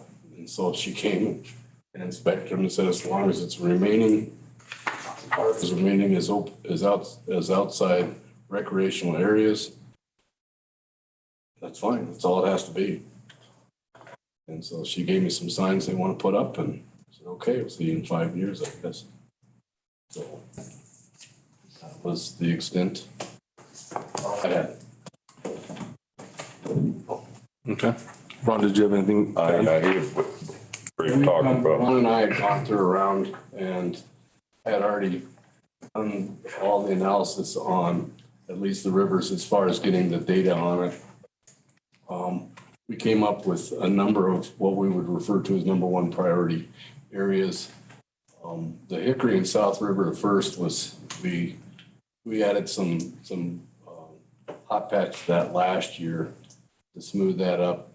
But the Bramby subdivision was one of the priorities. I think Saratoga Inn was one of the priorities. The section on Hilltop from Somerset Lane down to Airport Road, the hill was one of the priorities. And the costs that I had when I had previously done them are probably out of date at this point in time. But just because of the increase in costs, they've been exceeding almost on a monthly basis when we get it. But those were the ones that we've identified. I've gone through and prioritized all the other sections in town at the linear feet and areas. So, but those were the ones that we did take a look at and kind of come up with as far as a priority. And some of the other ones may be a priority, but they're also areas that we would probably do when we did a utility upgrade such as Third Street or South River. Those are both streets that could certainly be done, but we're going to do those when we do South River, which would be a major project. Even River Street would be a major project, and that would be included in those costs to be paid. The other thing we looked at was which areas we would chip seal, which areas we would do remove and replace type thing. The criteria for paving was when you start really thinking about it, it gets complicated. So one of the things we were trying to do is put the dates that each area was last paved. Because there's areas in town right now that were paved 4 or 5 years ago that have they're in need of repair, right? And but there's areas in town that were paved 40 years ago that have never been touched other than some old mix and a few patches. So and then so how long that's been in there and what condition it's in was probably the top priority. And then the next one was how much each of the areas is used. You know, how busy is that street? How busy is that paving? And is it one of the essential travel ways for the town, for commerce and schools, doctors, and all of that? So I think we put together a pretty good sheet. We'll share that with the council members, and then maybe have further discussions on it. But I think the ultimate goal is to put a long-term plan together that goes out several years, but so that future councils can have a guide to help plan and budget for each section of town. Okay, yeah. I'd love to see us get, some of that going. I mean, the engineering on Tyler Pickett Park is any indication that it'll take more than a couple months to get plans and specs and something put out to bid. Yeah. Yeah. I'd like to see us get something going on that. Utilize what we budgeted for street restoration. Okay, anything else, John? Ron, you good? Good. Okay. Moving on to reports from boards and commissions. The Community Center Joint Powers Board. There's not a town council rep currently. Kathy, are you a member of the PVCC JPB? I am. And yes, I'd suggest that I be the town council rep and then open that position to a member from town. Okay, yeah, we'll just have you do that since you're already on there. That'd be great. And their next meeting is October 10th, 4:30 at the community center. Kathy, unless you have anything else to add to that. Nope, that's all. Thank you. Okay. Water and Sewer Joint Powers Board. No major updates or items of business for the council. We talked about the Sprigg Street project quite a bit. Touched on the ordinances and more discussion about folks that were kind of waiting to go through the process to abandon unused idle services and water meters that, still need to process for them to be able to go through that. Just touched on again, bylaws were touched on, and then town hall had some questions specifically about some bills and billing and how to handle some things. So we addressed those, and I assume you got feedback from Marie. She said she's gonna update you with the stuff from that meeting about, one of them was the airport water meter coding. No, No, no update yet. okay. We'll do that before she gets back, just shoot me an email. Okay. Yeah, no major business to discuss. Okay. Next meeting is October 12th, 6:30 in PVCC. Okay. Moving on to the Planning Commission. Got two items of business before us tonight. Both of them are variances. We'll start with the Saratoga Resort sign variance. At the last council meeting, or the last one in August, I guess it was, the application for a variance came before the council. If you recall, D-Ron had asked to table it and go back to the planning commission to get further input from the two members that were not at the planning commission when we had the public hearing for the application for variance. At our last meeting, I did take it back to planning and zoning. One of the members was not present, that was not present at the meeting before. The member that was there did voice her support for the variance. A lot of discussion was had, rehashing some of the conversations that we'd had at the previous planning commission meeting. One of the members of the commission was disheartened, I guess, that it came back to the planning commission. But I told her that the council was looking for more input from the planning commission. There was no vote to either recommend or not recommend it, as the planning commission chair felt that it would be improper since we had voted on it. The resort's attorney, Mr. Harding, did show up and go through the 8 items that he also went through with us, maybe to further inform the planning commission. But no action was taken from the planning commission. And I did inform the planning commission, and it was open to anyone from the public and, to voice any concerns. Mr. Harding, do you have anything you'd like to add to that? I do. I'm respectful of the amount of time that's already been afforded to discuss this issue. It's now been before 3 committee meetings and 1 prior council meeting, so I'll endeavor to be very brief. Mayor, I don't know if I heard you say, the 1 committee member that was previously absent was in favor of the sign. So that puts us at 3, 4, and 3 against from the committee at this point in time. What was the vote when the vote was taken? It was 3-2. Ms. Manley and Mr. Lamprecht were not present at the first vote. Ms. Manley was present at the meeting last week and she voted for it. So she expressed her support. Correct. It was taken in August was Not to 3-2 not recommended. Correct. Yes. So that was the outcome, and with really nothing added from the public, which I find to be important because there's been some vocal dissent, mostly from committee members and council members. But I don't want the support to be overlooked. And so we did have quite a few people from the resort and the community that show up to the planning committee meeting, just to be recognized that there's local support for the sign as well. That's important because support tends to be silent. Objections tend to be vocal.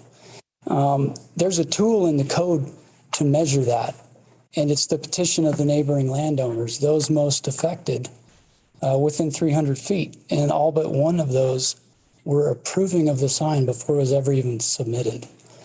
In addition to the over 80 employees at the resort, whose opinion, of course, they work at the resort, but that they're also residents, and their opinion shouldn't be diminished. Just because they work there, they also support the resort. And we've had active discussion about this sign. There's been a lot of opportunity by now for people to show up and be heard.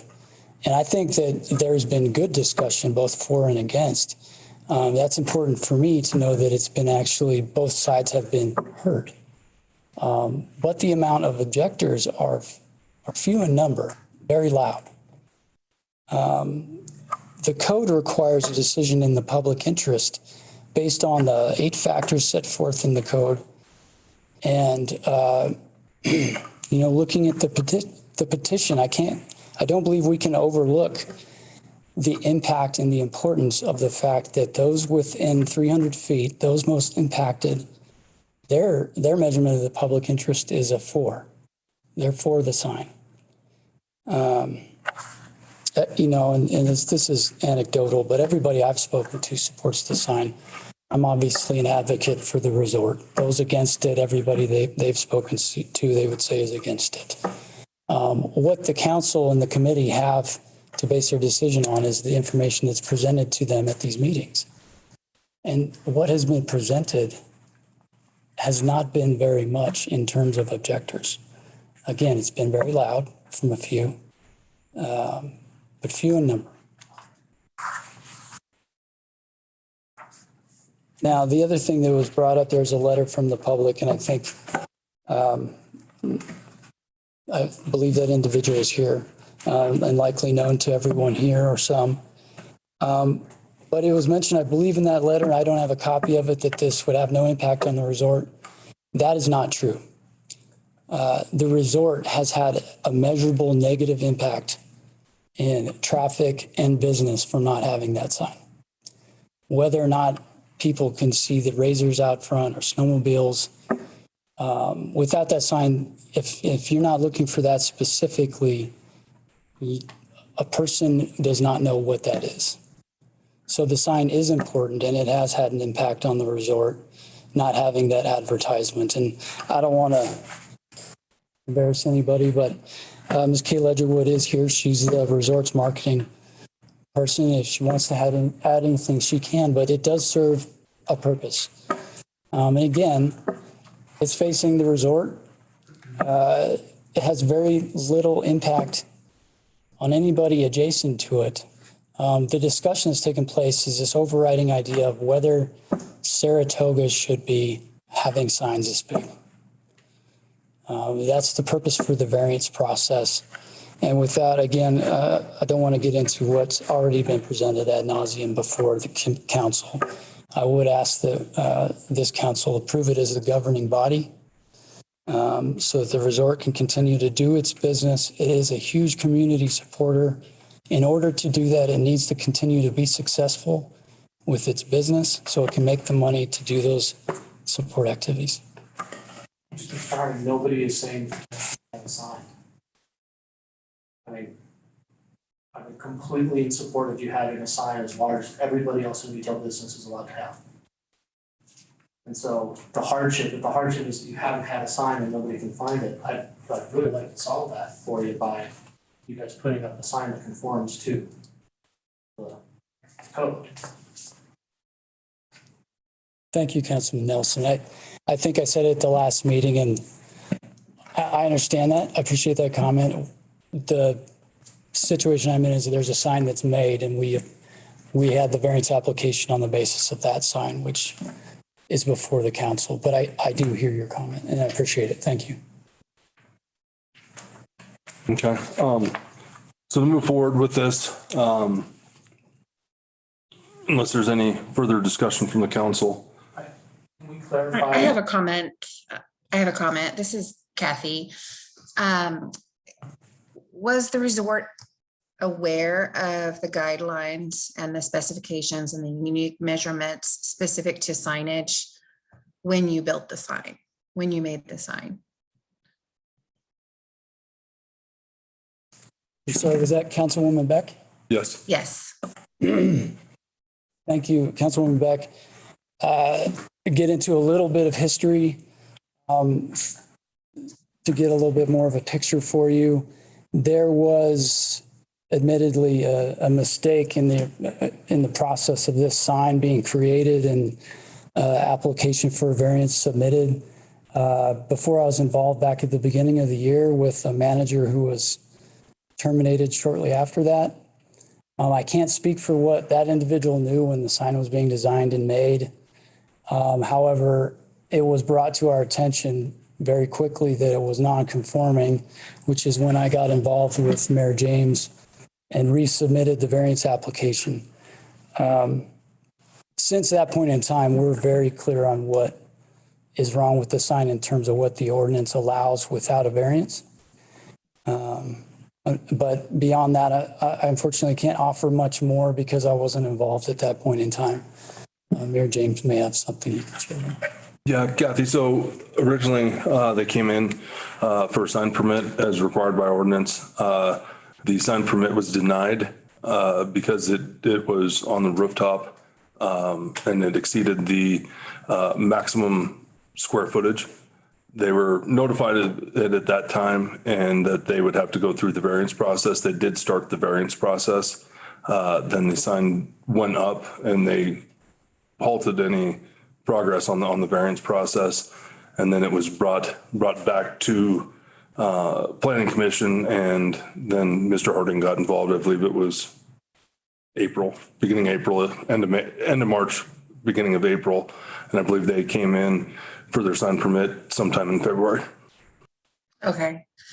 And I'm just curious, were there in previous conversations, any halfway points or measures that were suggestions, I guess, to meet, maybe compromise, let's make the sign smaller or mount it differently or make alterations in any way so that we could maybe meet in the middle to avoid the variance request? Go ahead, Mr. Harding. The answer is yes, there have been some, specifically the lighting, which was really bright, but that was removed as well as the wiring and patched up. So that was taken off and intentionally not made a part of the application. It wasn't necessary, and that was a lot of the concern that was voiced by people in the community about it was related to the lighting. So that was one thing the resort did right away, was take off the lighting. Beyond that, it's been discussed that half the sign is artwork. It's possible, but we haven't investigated whether or not the sign could be modified without destroying it. It could certainly be made smaller. The question is whether it could be made smaller and still look decent when it was finished. And again, we submitted the application on the basis of the sign as is. If that answers your question. Yeah, it does. Thank you. And could y'all remind me then, so it's a total of 120 square feet for businesses in town. And what's the size, the square footage of the sign? It's 200 feet. Okay. So it's 10 by 20. Okay. All right, thanks. Any other questions from the council for Mr. Harding? Try to clarify, as I understand this list of what conditions have to exist for the variance to be approved. And so prior to doing that, can we define exactly what the hardship is that is solved by going to 200 square feet that cannot be addressed by 120 square feet?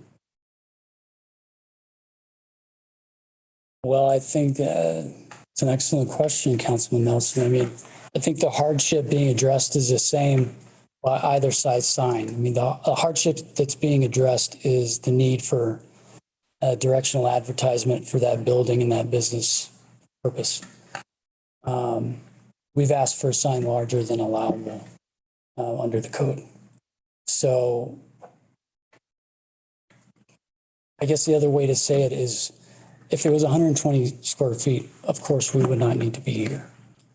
But it is, and came on board after it was made. And not to be light of that, but I'm dealing with a 200 square foot sign. And the hardship address is, again, is the need for the advertisement. The size is the issue. Does that answer your question? Yeah, I think if I can distill that and just make sure I'm understanding it.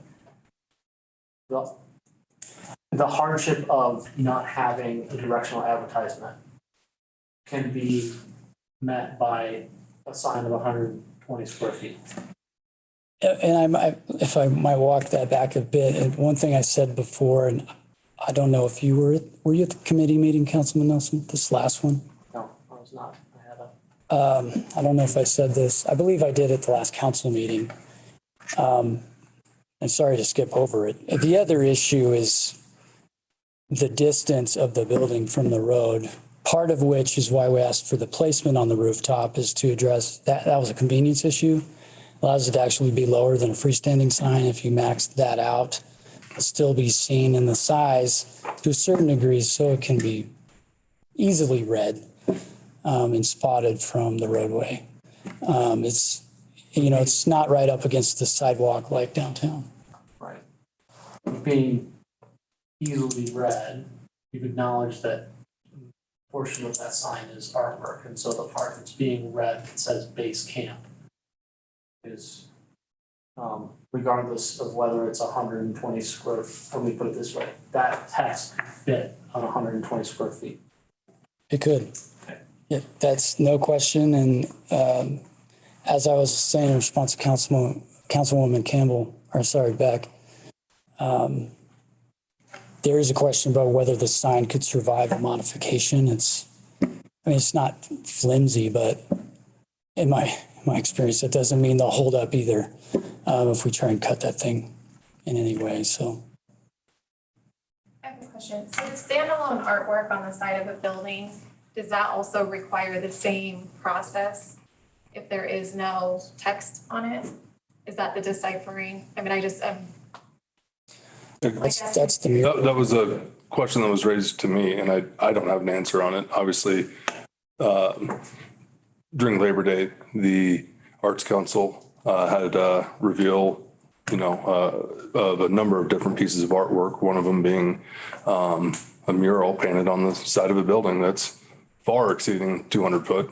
And I guess that's one of the comments or part of the discussion at the last planning commission meeting is, well, what's artwork? What's, sign, if they, and I guess the thing I struggle with is, if we're saying, well, artwork's fine on the side of a building, then do they just take the top half of their sign off and put it on the side of the building?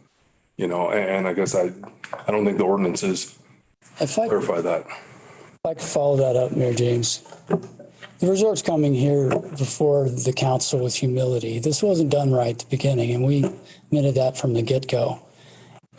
And I'm not the type of attorney to stand up here and be cute and say that, well, the sign is only the part with text on it, and it's less than 120 square feet. I mean, yeah, part of it's artwork. The fixture altogether is 200 square feet. I'm not going to disrespect the council by trying to make an argument like that, but the text portion is smaller than 120 square feet. We've asked the council to approve it as is.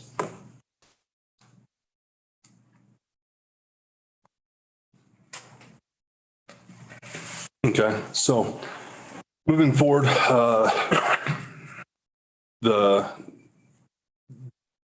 job of the council, and this is something I explained to the planning commission at our last meeting, that the variance process, while the planning commission is the one that makes the recommendation to the council, ultimately it's the town council that makes the decision on it as the governing body.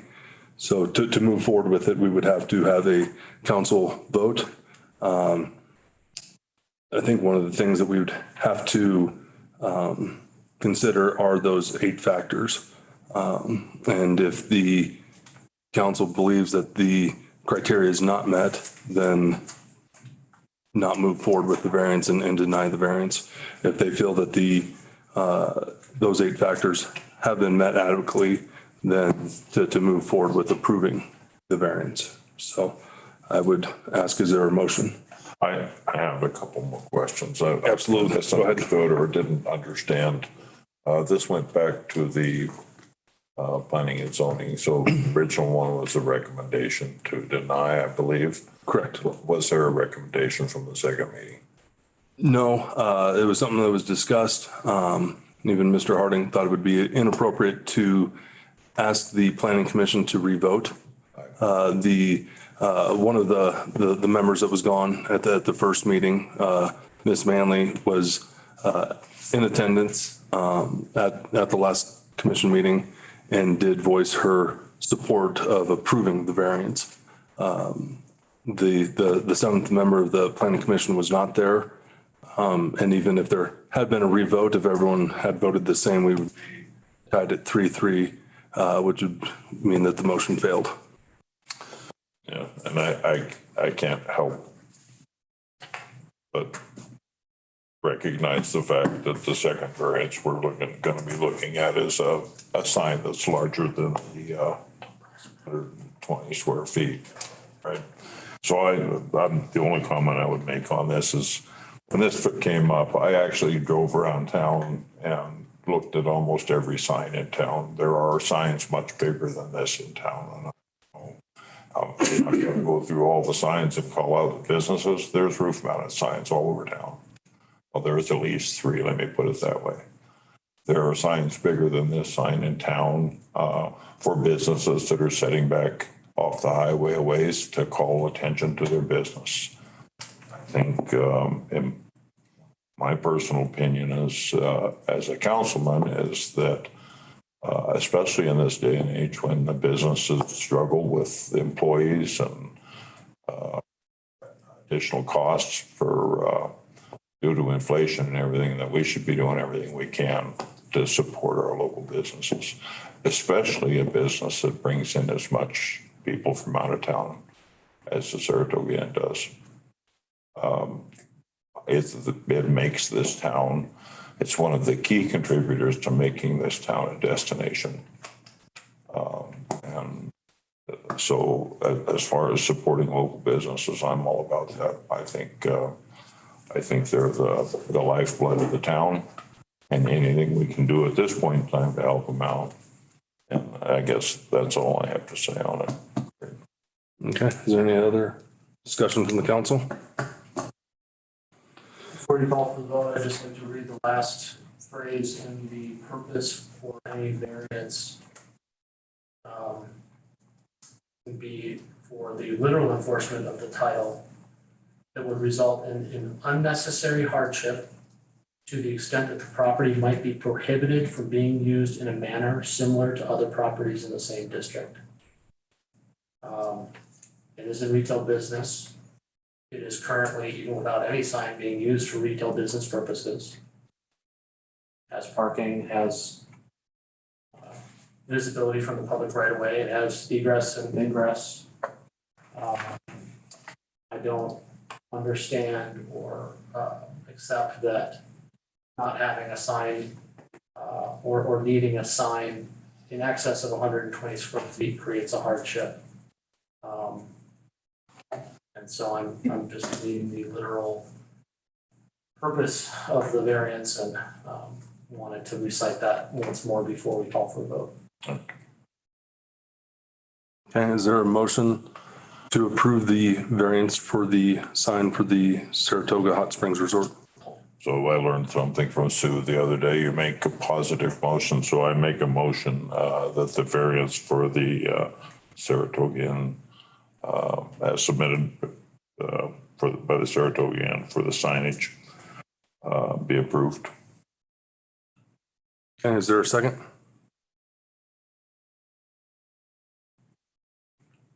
Without a second, the motion fails. Moving on to the next application for variance, the Platte Valley Health Care Project, doing business as the North Platte Valley Medical Center. I believe we got representative, sorry, I forget your name. Jeff Mincy. So this was brought to the Planning Commission. The hospital has a number of signs that are federally regulated, I believe. But the reason it came to the Planning Commission was the total signage on that particular property would exceed I believe it's 120 square foot that's allowed in retail business. One of the issues that they're facing is a number of their signs are federally required. And I forget, I don't know if I have it written down here, but they did have, with some of their monument signs, they would be exceeding it even if you removed the federally regulated. I believe 2 of your monument signs were 65 square foot, I believe is what Rachel submitted on the application. Does that sound about right? Right, yeah. So, again, we just kind of went through this process with the Saratoga Hot Springs Resort variance application.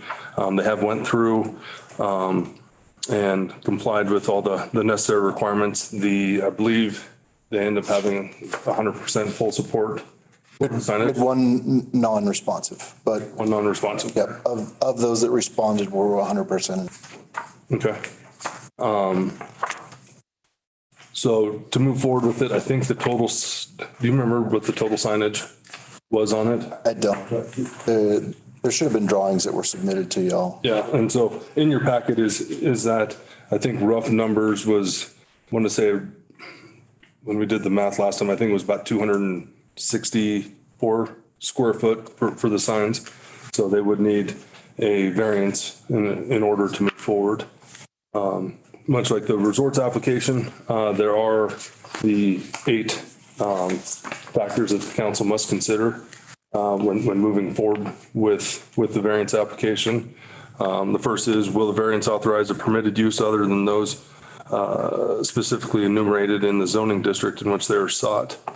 I believe the planning commission's belief was that yes, that because it does exceed the total signage allowed within that. Next factor to consider is, will the literal enforcement of the provisions of this title result in unnecessary hardship and deprive the applicant of a reasonable use of his land or building?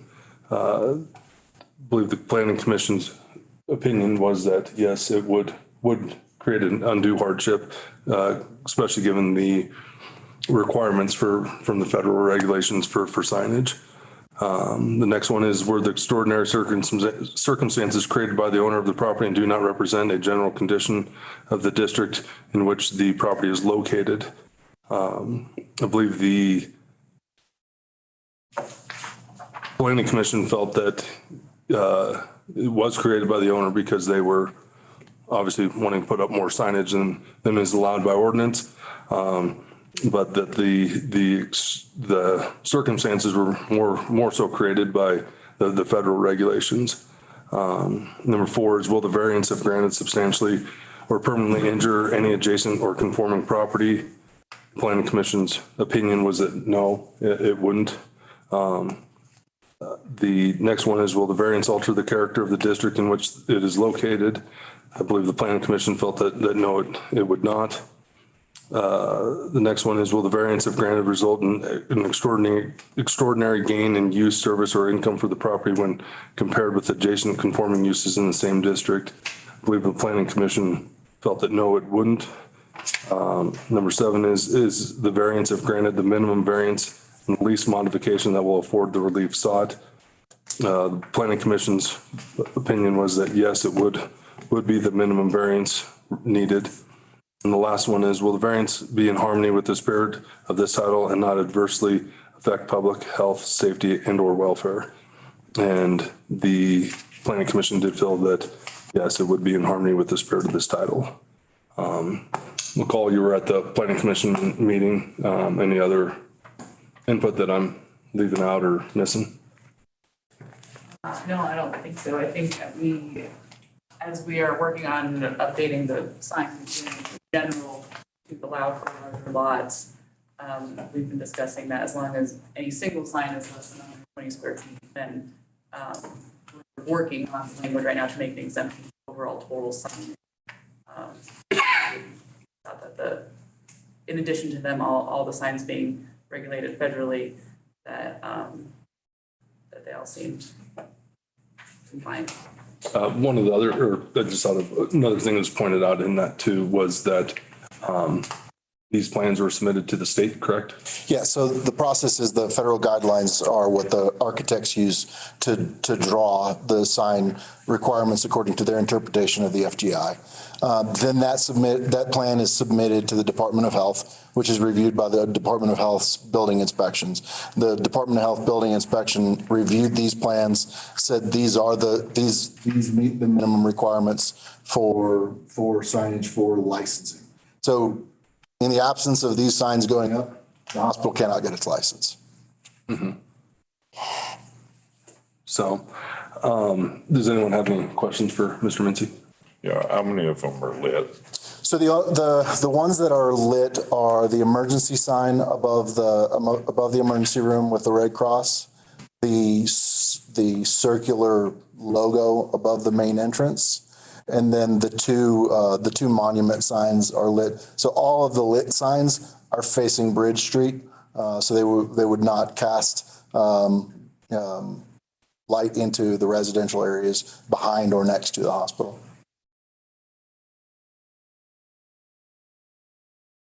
What was the planning commission vote? The planning commission's vote was to recommend to the council to approve the variance.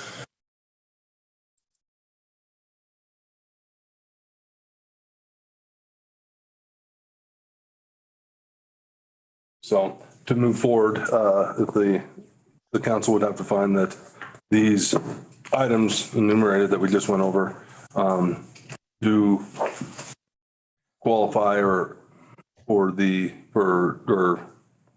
don't think the right word, maybe not necessarily qualified, but would be the appropriate reason to have the variance approved. To be consistent, I understand the hardship in this case is about licensing and utilizing the property. It's not something that was created by the owner of the property or the building owner. Correct.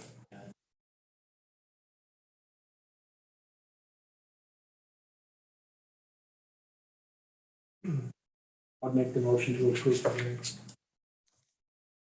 This is Kathy Beck. I'll second. Okay, we have a motion and a second. Any discussion? Brenda, would you pull the council? Councilman Nelson, Aye. Councilwoman Beck, Aye. Councilwoman Campbell, She just texted me. She got knocked off the Zoom and she can't get back in. Councilman Hutchins, Aye. Mayor James. Aye. Okay, motion passes. Thank you very much. Other than that, items the planning commission is reviewing, considering working on, McCall's did some work on, maybe amending the sign ordinance language as she kind of discussed earlier. Another thing the planning commission is thinking about or reviewing is short-term rentals, your VRBOs and Airbnbs, and if they should have any permitting requirements. Again, it kind of came back to the same thing as like the food truck still is, what's the purpose or what's the goal of creating any red tape or regulation of that? And then I think, was there anything else, McCall, that we had a number of questions from individuals within the community about certain projects, but I think that kind of covers our meeting. Our next meeting will be October 11th at 5:30 here at Town Hall, Saratoga Airport Advisory Board. And if she's not on, I didn't have anything from her, so their next meeting is October 10th at 3:30 at Town Hall.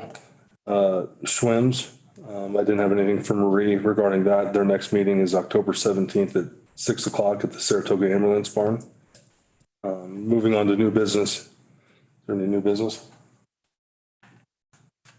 Okay, is there a motion to enter executive session? I make motion to enter executive session to discuss personnel and matters of litigation in accordance with Wyoming statute. A second. All in favor? Aye. Hey Kathy, I'll call you on my cell.